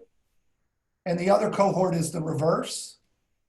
And it's a blended learning model between in building and remote, but it allows the same teacher to always teach. So they don't use streaming, they use Google Meets, and half of the kids are in the classroom and half of the kids are remote. And it's a great model to essentially manage for this. What they also do, Tony, which I like about it, and then I'll leave it at this, is we have to have live participation. Streaming, I really appreciate you guys threw that in there and what have you. But if student can't participate, I think we're closer, just not close enough. The other thing that it does, Tony, which I'm very concerned about, is all the traffic we're going to generate in schools in town through transportation. You were not here during start time. It was a nightmare what we did to the town in the first few weeks because we didn't manage it properly. The idea of bombarding the high school with cars, I don't think is going to work. This 10-4 model solves your transportation problem because it automatically lets you run the normal bus network, but it cuts in half how many kids are on the network at capacity at any one time. So I would encourage you to go look at Beverly Hills because I think it builds on the work that we've already done. They developed their model 3-4 months ago. So they are way ahead of us and they've learned a lot of lessons from it. And I would encourage you to look at that because it may solve a lot of the questions that we're still trying to figure out and solve ourselves. And it may deliver the expectations that the community has for in building, out of building, equal experience, and so on and so forth. The last thing I wanted to say, compliment you guys on, is I think you're dead on, and it was missing from the last plan. Whoever came up with it, I really compliment you, of the coordinating the in-building, out-of-building, and the pacing. Because if people, for whatever reason, need to switch in and out, hopefully they don't need to do that at all. It's important we don't lose any traction with students and they have an inferior educational experience because they were forced to do that because of something that happened in their household or a teacher or something like that. So that was the input and feedback I wanted to give you. I would really encourage you to look at it. It's the one that's closest to us, and it might just accelerate your moving from design, program design, into implementation in the short month you have left. Yeah, I mean, I can speak to some of that, and I will certainly go look at their plan. It's okay. You don't need to respond to it now. Maybe you just want to go look at it. Well, I think it's helpful though, Peter. I think it's helpful, Peter, just because some of it we have looked at, and if the board has feedback for us, you know, from all 8 of you, it's very helpful. So the 10-4 model we have looked at and we have considered. The big issue with the 10-4 is students are out for a full week. We looked at it for the high school, and we felt like having our high schoolers, some of them unattended, you know, for well, for quite a, for a full week, that was not in the best interest social emotionally for students. We can certainly, if this community voice is strong enough and they want us to go to a 10-4, we just didn't think it was best for students or instruction. That kind of, if they're on site 2 days, they've got 1 day of remote, and then the next grouping comes in, they at least have 5 days off. So it is a little different than the 10-4 model. But keep in mind, and I know I said this on Tuesday, what we're proposing for the high school right now, we're not really allowed to do in Connecticut. And I'm still waiting on somebody to weigh in. What I said at the planning team this morning is, what are we not allowed to do? We are expected to have every student in school and make it work. And they gave us guidance last Friday that we are not in compliance if we do not bring every student back. And I have expressed to the state that, you know, high school administration and district administration, we don't feel like that's best for our students or our staff at the high school. And what I can say is the document they gave us has a decision tree in it. And if I follow the decision tree, we don't feel like the guidance they gave us, we should be bringing everybody back. So we are only bringing on site at a time 50% of the high school. But to talk about that at middle school, we certainly could, but I just want to be very clear. Yeah. As I say, Tony, and let me leave it with this, because I've been on the board a long time. Peter's been here long enough for this because he lived through the battles with racial balance. I think it's very important that we have a cooperative and collaborative relationship with the Connecticut State Department of Education. Absolutely. However, they openly admit that all of the regulations that they put out are not designed for schools, particularly high-performing schools in suburban districts in Fairfield County. The commissioner, 2 commissioners have told me that to my face in their office in Hartford. So I think, and this is where some of our political leverage can come, of our state representatives, other people, you know, our governor lives in Greenwich. The board can engage, and we've done this before, quietly and appropriately with the state board. If we need to go up and say our situation is unique, we need a waiver for this part so that we do what's right for students in Greenwich, which is what we did with racial balance. And we're collaborative with them, but you use things beyond, no offense, supplement us with your situation so there's more horsepower behind it. Maybe they won't, but it's something we should absolutely embrace and do because we've had success with that before.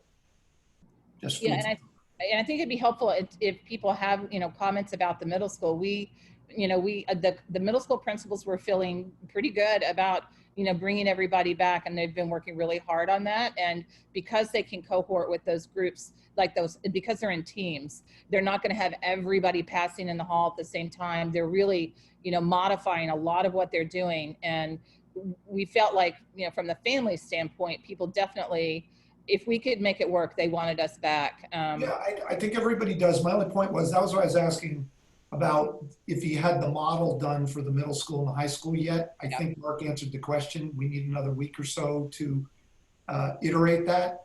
I'm very much looking forward to that because it has its unique complexities. And, you know, maybe going and looking at this thing we suggested might be worthwhile to help inform that. But anyway, good luck with it, and I'm looking forward to the next iteration. Peter, I think you hit the nail on the head. It's iteration. The whole process is iterative. All right, Ms. Hirsch. Hi, yes, I did say on Monday, Peter, that I would personally go to Lamont's house and bring him to take a tour of our high school, just to show him specifically what happens in the glass corridor in passing time.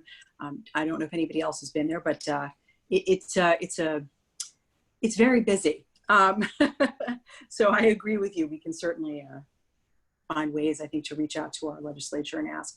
But I will say the 2 questions that I had were back to sort of scheduling and such. I know I asked this briefly before, but for students who are choosing the remote school option, as well as those who are either in a hybrid model, if we are allowed to do that at our high school, or home quarantine. What are the options going to be for extracurricular activity? I know that they're slightly different at the elementary level versus middle and high school, but certainly exceptionally important once students get to the middle school to be able to have opportunities to participate in the after school sports teams so that they can prepare themselves and ready themselves for the high school level sports programs, and also the academic teams that a lot of the middle schools have for the high school as well.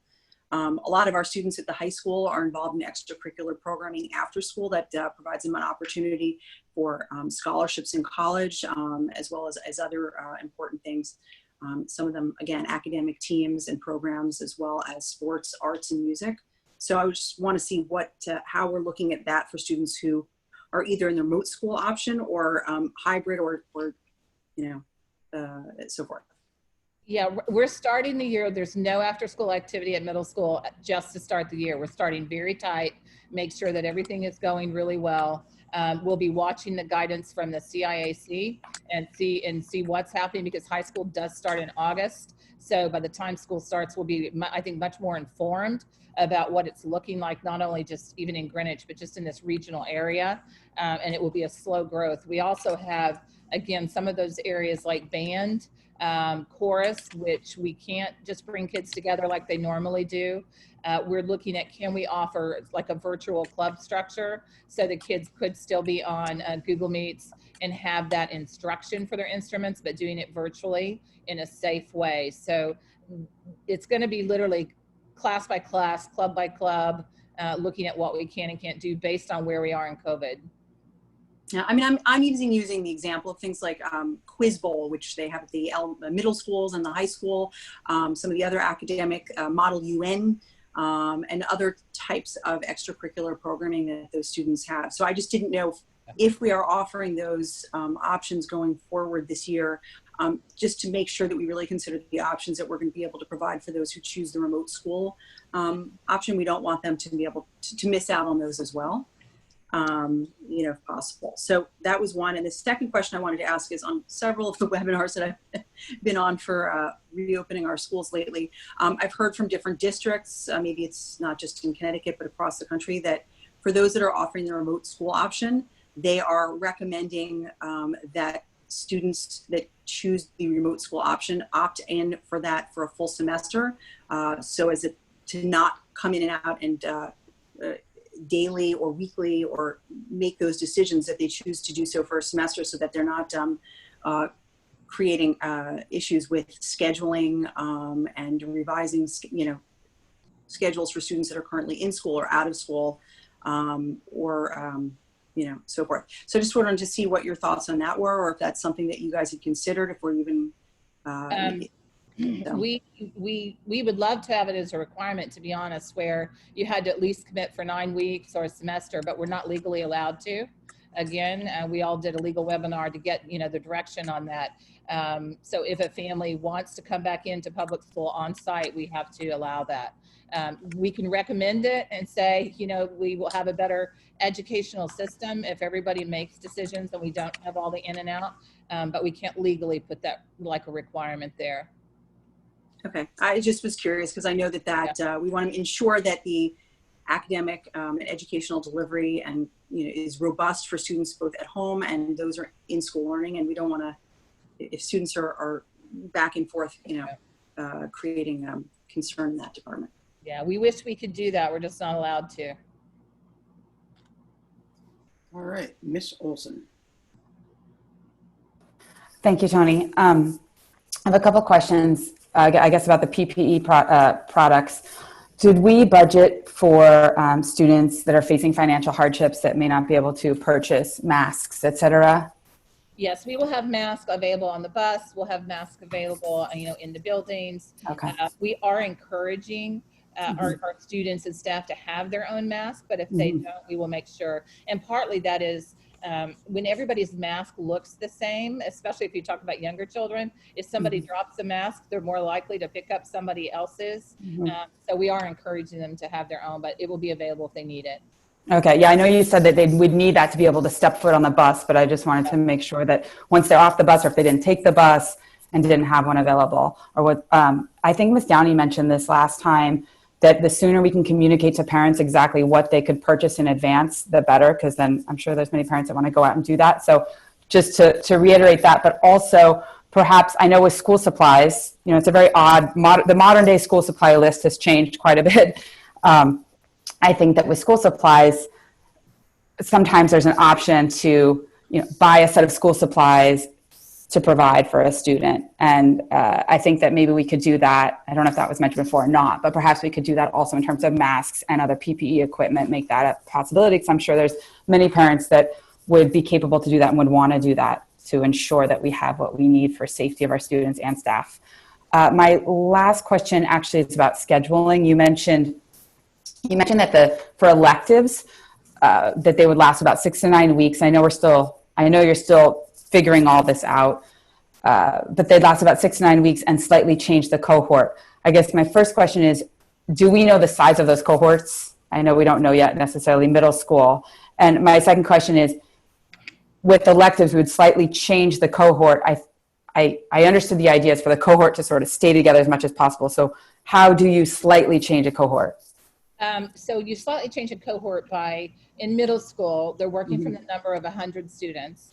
Okay. And now your inside cohorts are really around 50, but we've been told before school starts, we expect that to be 100 to 150 allowed inside. So they are building and planning for 100 students in a cohort. Then you have some teachers, like your elective teachers, in order for them to rotate, they'll go and they'll be part of that cohort for the first 6 or 9 weeks. They're not having any symptoms. They're still healthy. They're doing their normal health checks. And then 2 or 3, let's say, elective teachers swap cohorts. So they'll stay steady for another 6 or 9 weeks with a new cohort and become part of that cohort.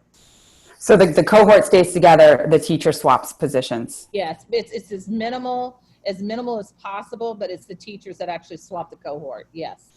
Okay. That's all I got for now. Thanks.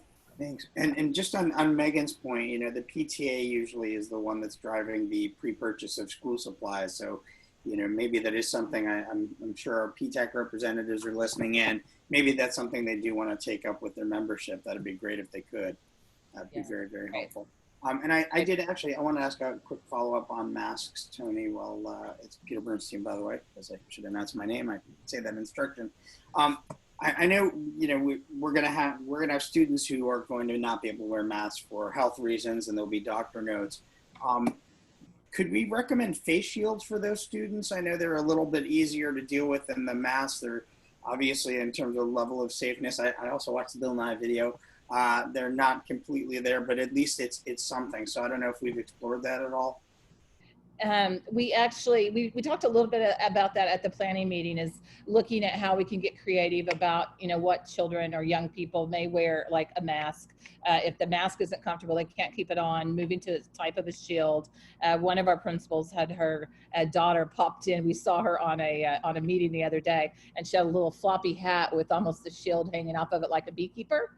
You know, there are a lot of creative ways that if we can't actually have the mask, getting to the next level of how can we find something by working with the family. The other thing we want to do in the next 2 weeks is start really helping our families understand, especially with the younger ones, and perhaps even with the older ones, they really need to start practicing getting the mask on, being able to wear the mask, because most people are not used to wearing masks an entire day. Most people wear them when they go out of their house, but an entire day is a totally different ball game. So we really want to be able to start practicing and encouraging that, and different types of, like you say, the shields and other ways they could approach it if they're really struggling. Thank you. All right, Ms. Stowe. It's just so funny you say that, because the other day I turned around and my daughter we had gone into a store and came back out. We were about a half hour into the car ride, and I turned around and she still had her mask on. And I was like, well, I guess we're practicing. You're just protecting yourself from your sister. But so we're practicing here, and it's going well. I love the idea of the school supplies. I do have to say that I know that at least at our elementary school, they already pre-ordered a bunch of supplies. So that might have already passed, but perhaps we can the PTAs can still do something. There are just, every time I go through this, I just can't believe how many moving parts there are. So this is amazing, what you're doing. These are just, you seemingly have come up with, you know, every iteration, every question and answer. And I'm really happy that you're doing those forums at the end of the month, because it seems that every few days we learn more, right? So, you know, to Peter Scher's point, from Monday to Thursday, there's been a lot of progress, and that's great. And so I think, as Peter Bernstein pointed out, we'll be doing a lot of this over the summer. We'll put in a plan next week, but obviously it's to the state, but we're clearly going to keep developing it. There are just two comments, and I guess sort of a question and a two. One is, it's going all the way back to that spreadsheet that you had up, and you don't have to put it back up, but I just wanted to point out, and Sean, feel free to jump in here, that you were sort of told to keep COVID specific items itemized, because these are things that will obviously in the past be covered by the CARES Act, or going forward, we might need to go for an interim. So I think it's important that we just sort of keep those separate. It seems that it's, you know, it's a running log, and that's important. So I just wanted to make that comment. And then to add to all this, we have, I guess, 9,034 students last time I checked.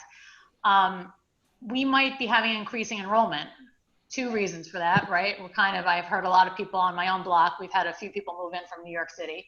So we might be having more people in the public schools. And frankly, I've also been hearing about some people coming over from the private schools. I don't know for what reason, perhaps financial, obviously, that a lot of people are struggling right now. So as a result, are we getting up-to-date numbers? Do you know, is this, it's day-to-day, I know, but I was just wondering if you could comment there, Tony or Sean. We actually update our enrollment. Jen Lau does that for us. It gets updated every Monday. So we do stay on top of that. And right now we're, I want to say about, I think I just emailed this maybe to Karen today. It was 98 or 99% of our projection. So as a whole system, we're pretty much on target. We do have some Parkway, Riverside, Old Greenwich, where they'll have a grade level that's spiking, but the numbers across the district are very consistent. And probably the biggest one, I think, is kindergarten, where we're seeing a spike, especially at Old Greenwich. Can you say that again, Tony? So I know every week it's published from June forward up until sometime in the end of September. But you're saying we're essentially on track, so we haven't yet seen the spike? We haven't seen a spike as a whole system. We're right on projection. We are seeing some spikes in some buildings on a particular grade level where it's high, but overall as a system it hasn't, not yet. But it's also a very difficult time. We could have families that, you know, we're trying to reach out. We have automated enrollment, but maybe they're leaving it until August before they worry about enrolling and see what's happening with COVID. That we don't know. And Karen Hirsch had a good suggestion this morning to reach out to the realtors. And I'm going to work with Sasha next week and see if we can do that. And perhaps they can even push out information to those people who have bought their homes to say, if you need to enroll, here's where the enrollment information is, just in case we do have some families out there who are waiting. Because realtors are saying we're sold out in town, but that's true of all of Connecticut. Yeah. It's true even up in like way upstate. So, but that's interesting. It hadn't yet manifested in a spike. I would have expected to see one. Oh, yeah, it's still early though in July. A lot. You'd be surprised how many families wait until August. I know. A lot. Anyways, yep. Thank you. You're welcome. All right, Ms. Kowalski. Sure. I just lost my place. So I think this question is more for Mark. I didn't quite follow the difference between what happens to, you know, a student that is quarantined because a member of the family or the member of their family unfortunately gets COVID, so then they're quarantined. How are we working distance? How would we work distance learning for that student as opposed to those that opt into the distance learning school? I didn't understand the explanation. I'm sorry.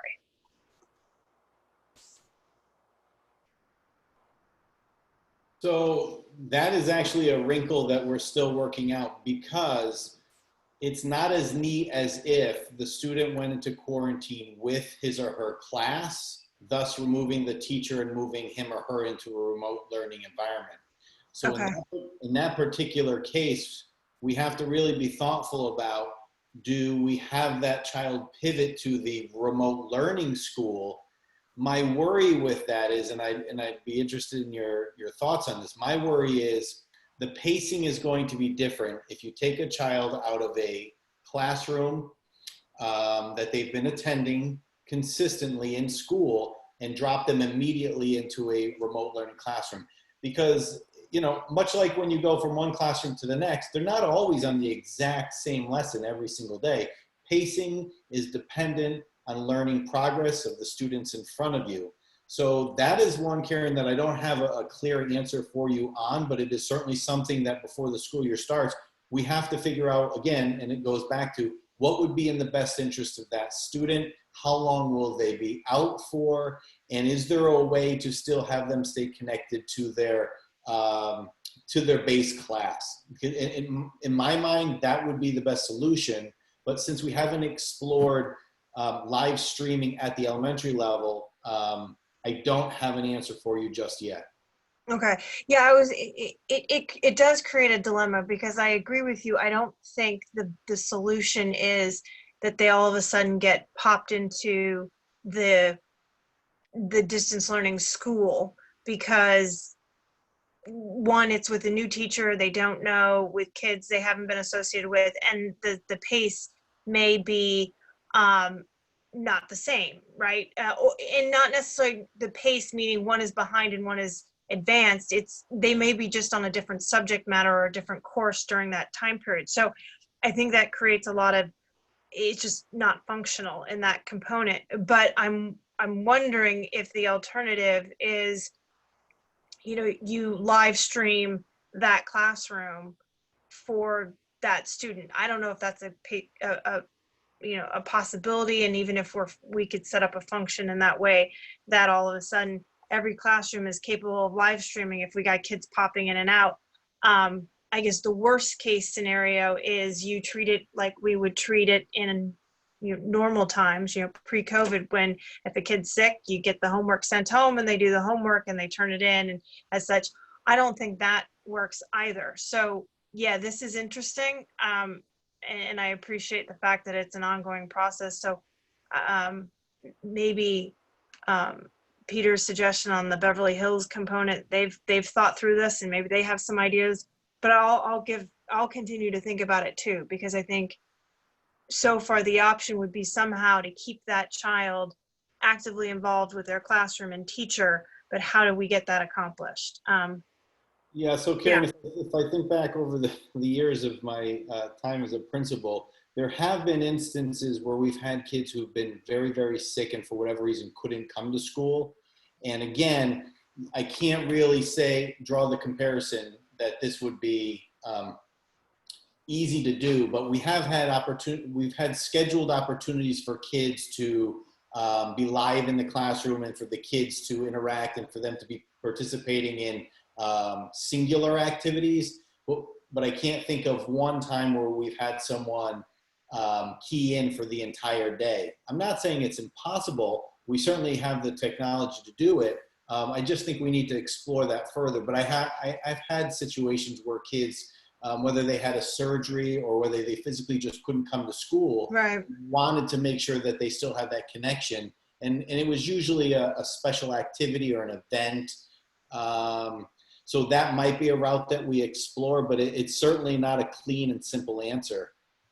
No, I agree with you, which is why I didn't follow the earlier explanation as to how that would happen. I think that is definitely a nuance, but I think it's something we need to figure out, because that's going to happen. Sure. There's no doubt in my mind that it's going to happen, particularly you know, as people go back to work, and you're going to have, you know, moms and dads traveling back and forth into New York City. They're going to be on Metro North. It's bound to happen. So I think we just need, we certainly have to be prepared for it. So I appreciate that we're giving further thought. You know, we're continuing to think about it, and I too will put my head on this one. Yeah, and I think what would be most helpful to me and to certainly the whole team, you know, those types of scenarios, you know, when they come to you, please share them with us, because the more we can hear from you about the different scenarios you're thinking of, we want to make sure we're planning for as many as possible. Is it likely that we'll plan for all of them? It's unlikely we even can predict them all, but we want to try to be as prepared as possible. Yeah, and I agree. And look, and that goes also, I think, to the participants, right? We've got over 200 participants on the phone, and parents, and you know, our community is certainly you know, filled with intelligent people. My suggestion would be, if someone else is thinking about this, send us an email, because obviously this is a community effort and we want to make sure we get it right. Thank you, Karen. I think they're calling you right now, Karen. Actually, that's just my father-in-law. There you go. Well, you say hi. All right, Miss Downey. Hi. Okay, I've got kind of some follow-up questions to a couple different things. To follow up to Karen Hirsch's question earlier about when she made the comment about Tony, about other districts limiting the amount of time students could go back and forth, and you said we're not legally allowed to. Where does that come from? Just because, is it a state thing? Where's the basis for it? So I was answering the question about having the hybrid model, like we're talking about the high school, where you spend X amount of days. No, I thought she was talking about people limiting how, if you go from distance learning and you say, okay, no, I want to go to live learning. And instead of doing it on this, you know, turning on a dime in 2 weeks, that there are certain time frames to make those choices. So it comes because we are free and appropriate public education, and everybody has the right to access public education. So if a parent opts out, they have the right to opt out, but they also have the right to opt back in at any point in time to public education. But how can other districts say, okay, you're saying 2 weeks, right?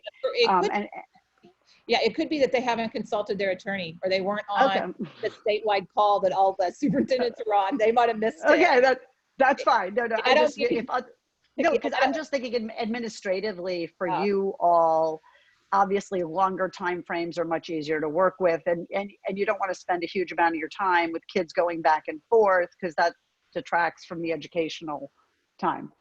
Yeah, so and I might say to you, Christina, I think we're fortunate in that the person who advises us wrote the school law for Connecticut. So he's great. He's great. Yeah. Yes. No, I trust him. Okay, I'm going to turn to the high school. Peter, sure. I think you said you were concerned about the traffic there, but if we are allowed to do what Tony's presenting, we will only have half the high school coming on any given day. So that would minimize the number of cars. However, along those lines, how can we minimize, are we going to be able to minimize the number of buses? Because how are we going to, I'm just kind of having and I know the high school is a work in process, but just kind of envisioning let's just talk about the transportation element to it. Half the kids. By the way, I wasn't just talking about the high school. Think about our neighborhood. If we inundate Eastern, we're all going to hear about it. I live right near Eastern. Believe me, I see that traffic. I see that traffic. Peter, we're going to let Christina finish, please.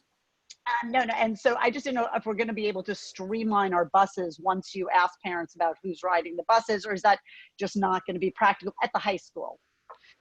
So we'll have to see actually how many need to ride, but it'll be hard to streamline the buses, because the whole reason is we're trying to social distance on the buses. To make sure that we're not packing 40 and 50 kids on there. So I would anticipate the bus number won't change. The number, right, because we can't really change the routes, because if they're coming a couple days, so all over the place. Those are not going to be savings we're going to capture, is where I'm kind of going, even if parents are opting out at the high school level. Another question on the high school, just because, the notion of A kids coming 2 days, day off, B kids coming, the whole block schedule. I'm having a lot of trouble envisioning how you can have the 8-day block schedule working when kids are only coming in 2 days a week. Are they, the administration at the high school, looking at possibly redoing it? It feels like it's it's going to be really choppy without some revisiting? We have been discussing this for a couple of months. And so right now they've expanded the team of teachers because we've shared with the high school, like when we got our input session from secondary, the teachers pretty much overwhelmingly felt like that we're on the call, whether or not that's representative, but that they needed to be looking at a more simplistic way to schedule for the high school going into the year, because we could be in, we could be out. We'll have to see where their committee is ending up. So they're willing to revisit. Yes, they've expanded even the number of people who are weighing in. Okay. Then I've got kind of a funky question. We have a snow day. And I know this kind of jumps a little bit to our calendar planning, but does a snow day become a remote learning day, or are we envisioning a snow day as a snow day? Or because then it kind of, we save educational days in kind of the better time of year, just what are the thoughts on that? I wish, I wish that we would be able to do that. They have not given us clarity on that. I think that will be an area where they'll continue to refine, because the way that it's written right now, if we decide that we're having an uptick in COVID, we're supposed to notify the state that we are moving. They didn't say a waiver like they did in March, but we have to notify them that we're moving in that direction. If it's just a snow day, they may expect us to still add that at the end of the year. It's hoping that it could be a face-to-face day, because the executive order expires. So it's going to depend on what are the new executive orders going to say. Okay. And then this is kind of more of a Peter question, or when do you, actually to you, Tony, too, when do you feel like the number at the end of the chart is a solid number for us to go in and ask for an interim financing? So I think that would be helpful information for us in terms of making a request timing wise to the BET. And I defer to the chair about that specifically, but I just wanted to know your thoughts on when you'd have a good sense of at least maybe it's going to have to be a couple of interims. This is kind of our start to school interim, and then we're going to have one X number of months down the road. Peter Bernstein, I don't know if you had given that any thought. I haven't had a chance to talk to Tony and Sean about it, but if we've got enough funds to start the year, I don't know that I'd go running for the interim at this point. Some of it is if we have the funds available, we need to get what we need to get, and it's probably better to go less times than more times. The other thought is, there may be more federal and state monies available to us. We will seek whatever grant and government funding that's out there to cover some of this. So. But I don't see how we have money available if money is already budgeted for other things and it's not budgeted for this. And yes, we have cash in the bank. However, Sean's right. Well, that's the idea. I think maybe Sean, if you want to, discuss it. Yeah, I actually had a conversation with Roland yesterday on this. His suggestion was that as long as we're tracking our COVID-related expenses, and actually Tony and I discussed it as well and said what we'll do is we will, just to be fully transparent, we will put this into our monthly financial report to show how much we're spending, how much we've spent to date on COVID-related. Roland's suggestion was put it into COVID-related accounts, and then when you have a pretty good idea towards the end of the year, come in for an interim, and just keep advising the town, where we stand and what it's looking like. I don't know Peter, what's your comfort level on that? I mean, till like later in the year, I don't know. That just. I don't know that I'd want to get all the way to the spring, but clearly within the first couple of weeks, we'll have a better sense of where we are. And look, right now we're planning to be open. Peter mentioned Beverly Hills. LA County's out for the entire fall, so they've done a lot of work, and you see where it's going. So we have to pay attention to that. Anyway, you have other questions, Christina? Nope, that's it for me. Thank you. And while I am talking, just two things. Tony, you mentioned the field at Hamilton Avenue. You may want to have somebody reach out to the St. Roch's Church. They have a piece of property that's diagonally across the street from the school. They usually only use it during their feast. It's a fenced-in grassy area, so that is a possibility for them. And in terms of where we're going to be, the closer we get to the end of the closer we get to the start of the year, I saw comments from the governor today because there was an increase in positive cases around people between 20 and 29. And that was one of the signals in some of the southern states before their surges. So, you know, we gotta keep an eye on this. I think everything's fluid and moving. Mr. Kelly. Hi, Joe Kelly. I'm going to talk about something we talked about before. It's a bit of a mystery. Now, according to the newspapers, we have about 10,000 new residents in our 60,000 person community. Seems a lot. I spoke to our BET chair, Mike Mason, earlier this week, and he doesn't think that we're going to have any more people coming to our schools. He doesn't see anything, obviously, from the tax collection side of things, because these homes that were once empty were paying taxes anyway, so you're not going to see an influx of taxes, of course. My wife's a real estate broker, and she has been renting and selling houses like hotcakes recently. And all the other brokers I understand in town are doing the same thing. Now, I don't know how this is possible that with nothing available for rental, houses trading that have been sitting idle for a long time, rental properties that have been sitting unrented for years now are full up, and there's no room left in the inn. Why are we not seeing an increase in students in our schools? Well, again, I think, you know, Joe, it could be for a couple of reasons. It may just be that people have not enrolled. We're not getting the new enrollees yet because the schools are closed, so you can't just go and kind of walk into the office, you know, and talk to the office secretaries and the principal like you would normally do in the summer. So they could be waiting. Although we do have online enrollment, they just may not know where to look because they're new. So it's continuing trying to get the outreach to them, but it could just be they're not enrolling yet and they're waiting until August. We did a lot of enrollment in August. Tony, I get they have not enrolled. You said that before, but thank you for that.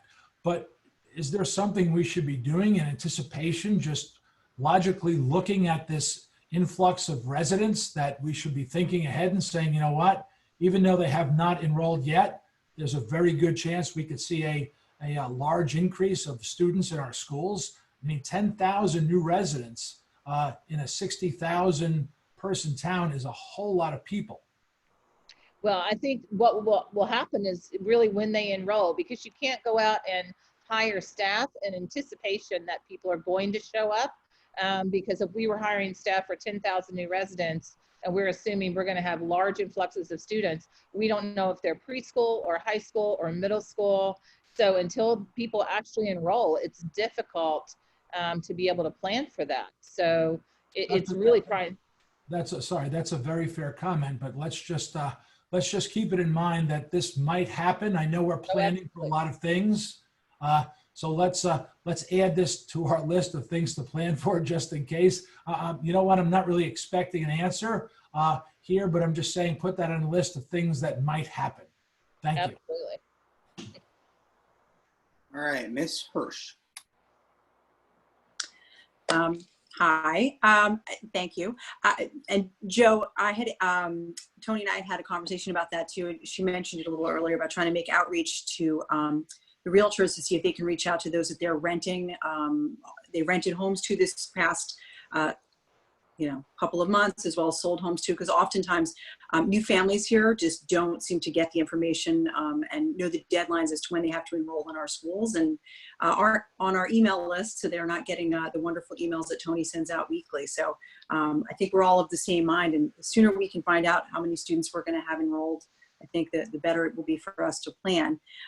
I did want to ask a quick question again on the high school. I know that we received, well, at least, high school parents received an email today from Headmaster Mayo saying that their reopened team has met a few times and they'll be continuing to meet. And I was just wondering when we might get a little bit more information and detail from that reopened team to sort of see how our high school may function. I know that the majority of questions that I tend to get from parents are about scheduling, and a large portion of that is about the high school.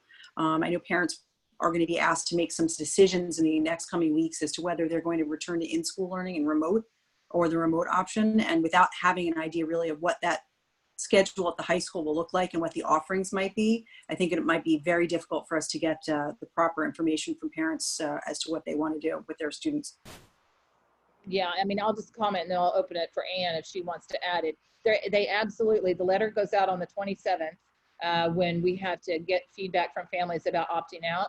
And the high school has to have a really good solid plan so that families know exactly what they're going to do. And I do know we're considering that AA, distance learning on the Wednesday, BB.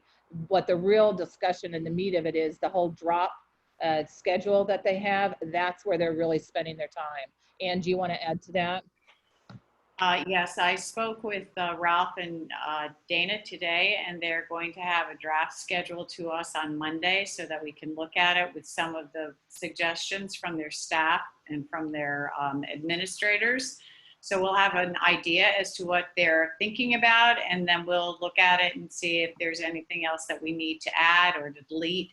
And we still have some time to work on that, but we should have something on Monday and have a better answer for you, say, on Wednesday. No, that would be awesome. I know I mentioned this a couple times before, and I know that the state really hasn't opined, but I know that I've certainly reached out several times to ask if they are going to be making any considerations as to high school graduation requirements. I know with our current schedule, if they are making revisions, it might not leave enough opportunity for students to take some of the non-core courses that we are required to offer for them to fill their different buckets for graduation. So I'm not sure if you guys have had any discussions with the other superintendents around Connecticut to see if other schools are asking for that as well. I think that the sooner we as districts know if they're going to be making any changes to graduation requirements for the four grade levels of students at the high school now, I think the easier it would be for our high school to properly plan their schedule. Have you heard anything about that as well, or no? Yeah, I'm on a call every Friday with all the superintendents from this region, and we all connect with our leader who leads the superintendents across the entire state. And we have all asked for that, and they have said no, that we should not anticipate any waivers to graduation requirements. Now I say that, they've told us no on lots of things, and then all of a sudden it changes. But that's where we are right now. They're not giving any waivers for graduation requirement. All right. Thank you. Mr. Scher. Tony, I just wanted to emphasize, and you've heard me this already, but I just want to emphasize it. When you think about the high school and you think about our course catalog and you think about the courses and you think about how broad that is and how segmented it is, I hope you guys come to the conclusion really quickly, because this idea of running a separate online school in addition to the in-building and keeping those things segmented, unless you're going to outsource that online school, we're just not going to get there. The only thing that's going to wind up working, particularly, maybe you'll get there for basic classes in the middle, non-honors, non-AP, and non-remedial. Maybe there's enough students there, there's scale that you can do it. But particularly in honors and in AP, and I expect the same is true in remedial, there's just not enough teachers, there's not enough courses, there's not enough. The only way you're going to be able to do that is to deliver one and offer it in building and remote access to that course.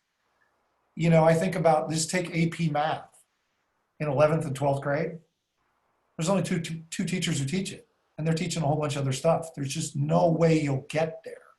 So I'm sure Ralph and Dana and the team over there have already figured this part out. I think the really important part is that for those types of situations, the same is true for Alpert Elementary. You're just going to have to stream it. Streaming is the wrong terminology. You have to have streaming with interaction from the building. I don't think you'll get there any other way, and I'd hate to see you guys burn up too many more cycles trying to sort that out. It's just a math regression. Funny, it's a math regression logistics problem. And I appreciate you guys are trying. I wouldn't go down that road too much longer to because to Karen Hirsch's point, there are a lot of parents on edge about that, and they're particularly on edge because the high school is what really matters, particularly for kids in high school. It's not that the other stuff doesn't matter, but that's particularly high stakes for parents in Greenwich. The other thing I wanted to clarify, and back to Joe Kelly's question, is I know in a lot of cases, if you look at the numbers again, you just look at the math, we have places in our district where there's a lot of excess capacity. Then we have other places where we have no capacity. Certain grades, certain schools, there's no capacity. Otherwise, you blow through the building limits and you blow through the class size guidelines. But in other places in the district, we have the ability to absorb a lot more students up to the class size guideline. And I know you flex the system and move the billets around to deal with that at the end. But I think it would be helpful to ask this question of the realtors, which is of where there are available houses to be bought or where there are houses to be rented, what neighborhoods are they in? If they're in the backcountry or they're in Byram, there's excess capacity in our system. JC, there's excess capacity in our system. If you're at North Mianus or ISD or Riverside, we're gonna have a problem. So it might be worth, even though you won't know the full answer till August, if you talk to the realtors, just trying to get a bead on if people are moving in, where are they moving in? And are they moving into places where it's not likely to cause a capacity problem for us? Or are they moving into places where we're gonna get hit hard? So we have a potential solution thought through.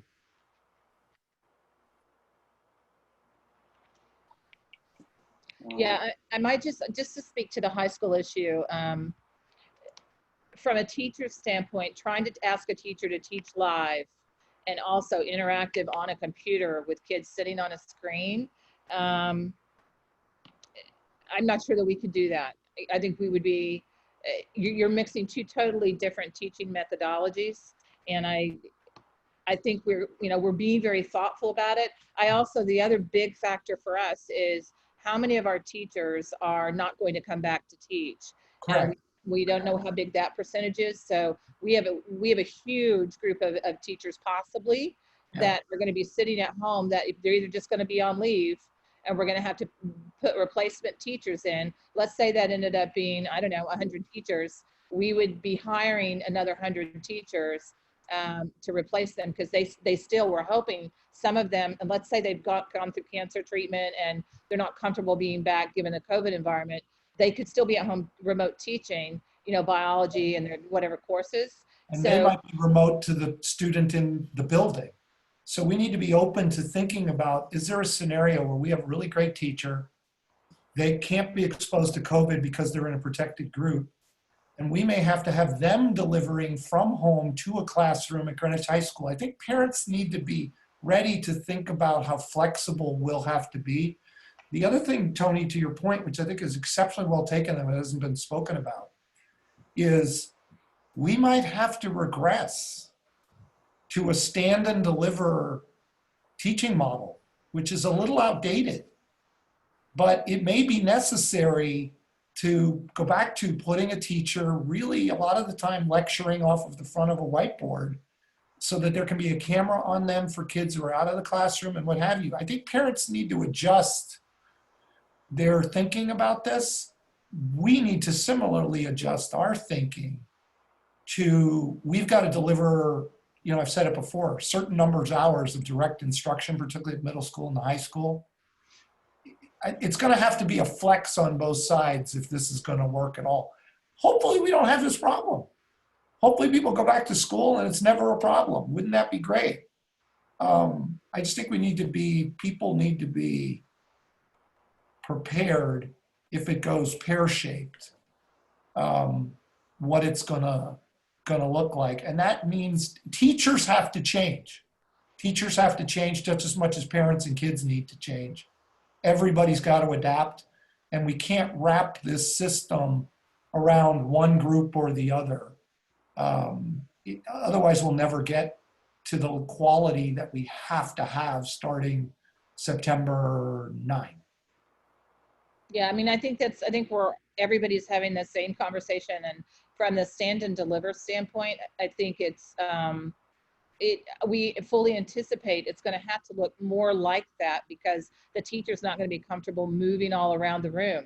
When we've set the room up for social distancing, they've got kind of a safe zone in the front of the room. They're going to be worried about their protection of themselves as well. So we think there won't be as much movement around the room. Certainly, it is going to look different.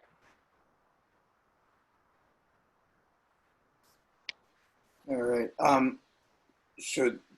This is Peter. I just want to add my 2 cents. I know when we look on Monday at the survey results, obviously there's a lot of apprehension, and rightfully so, right? Between parents, teachers, students, I would say board members, we're all apprehensive. We really don't know what's going to come.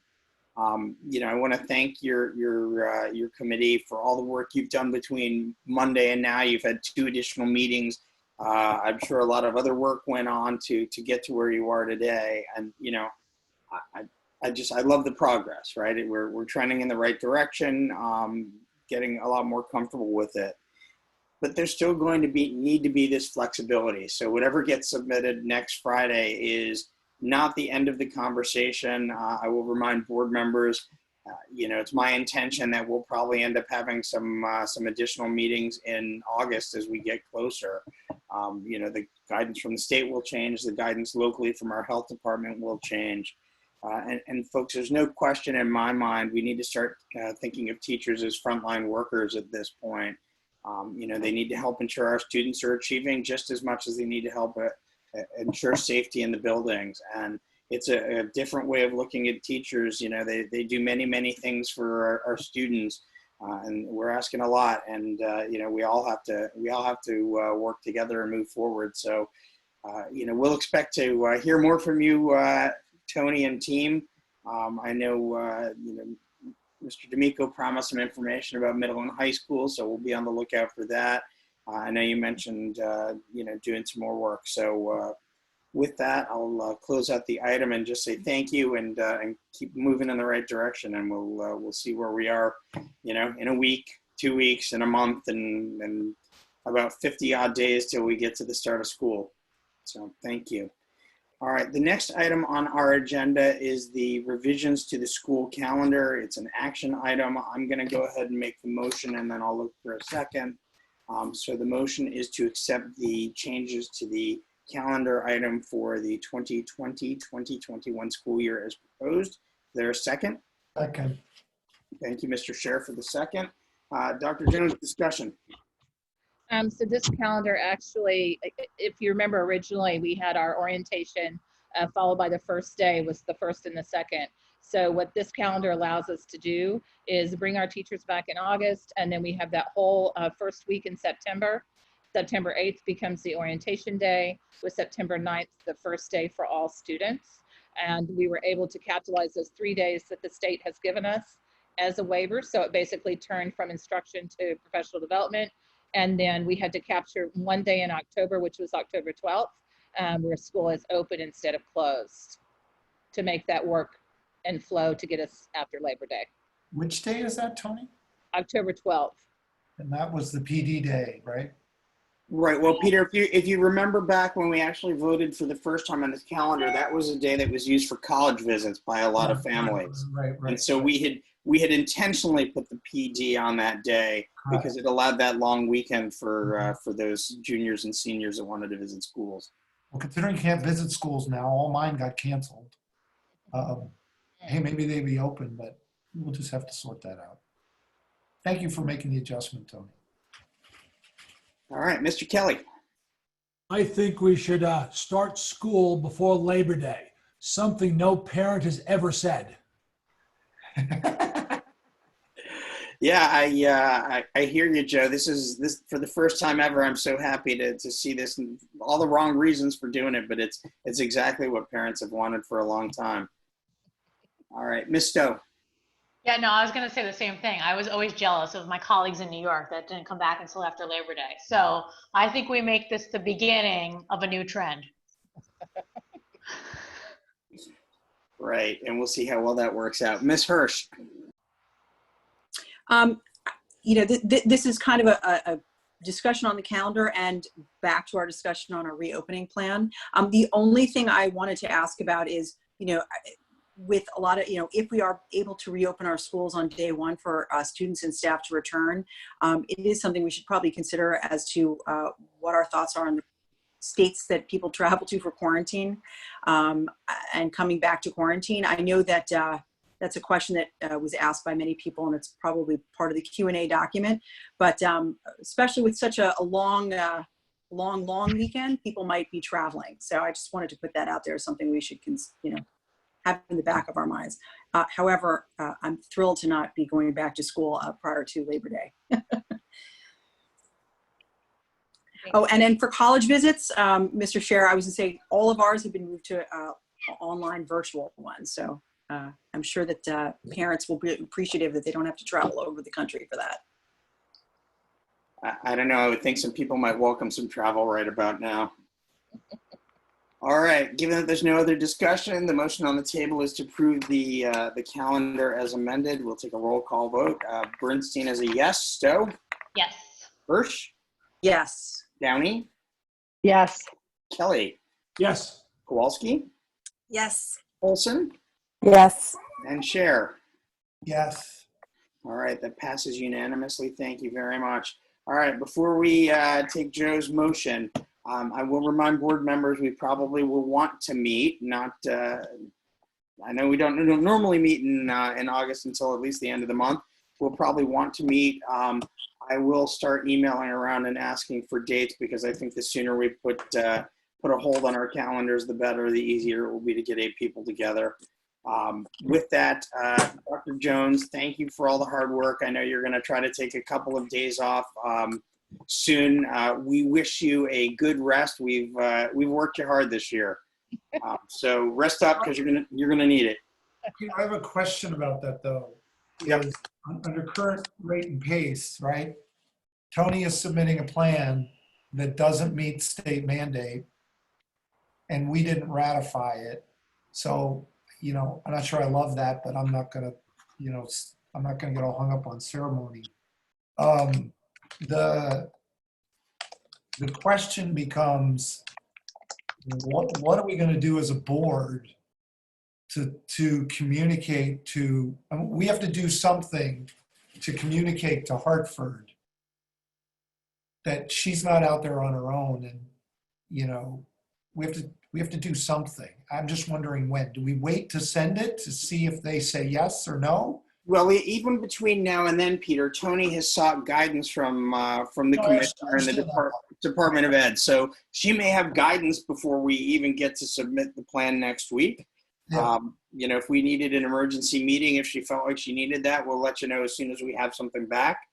I think that, you know, it can't hurt for people to start advocating to the state and reminding them that 3,000 people in a building is an awful lot.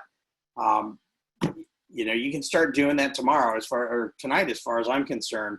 But until we know definitively that that they are not yielding, I don't know where we want to go. I really would. Okay, so I would wait to see where we get that guidance before the plan is submitted.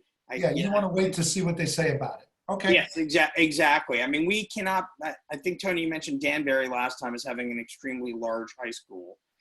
You know, they're number one. We're number 2. Yeah. And it certainly is a quandary. And look, you know, I've got a child in that building as well as you do, Peter. It's something we obviously, a number of us do, and it's something we all are concerned about. Again, I mentioned, you know, we're all a bit apprehensive as well. We should be. We should be asking a lot of questions. We should be, you know, demanding more clarity from the state on things like this. So we'll see where we get. Tony, if you'll keep communicating with us as you've been doing, that would be great. And you know, we'll go from there. Absolutely. All right. Mr. Kelly, did you have a motion you wanted to make? Adjourn, so moved. All right. Is there a second for that? Karen. Karen Kowalski seconds that motion. All right. Bernstein is a yes. Stowe? Yes. Bruce, Yes. Downey, Yes. Mr. Kelly, Yes. Kowalski, Yes. Olson, Yes. and Cher. Yep. All right. Well, thank you, everybody. Thank you to the 125 additional people that stayed to the end. We'll talk to you all later. Good night. Stay well. Nice.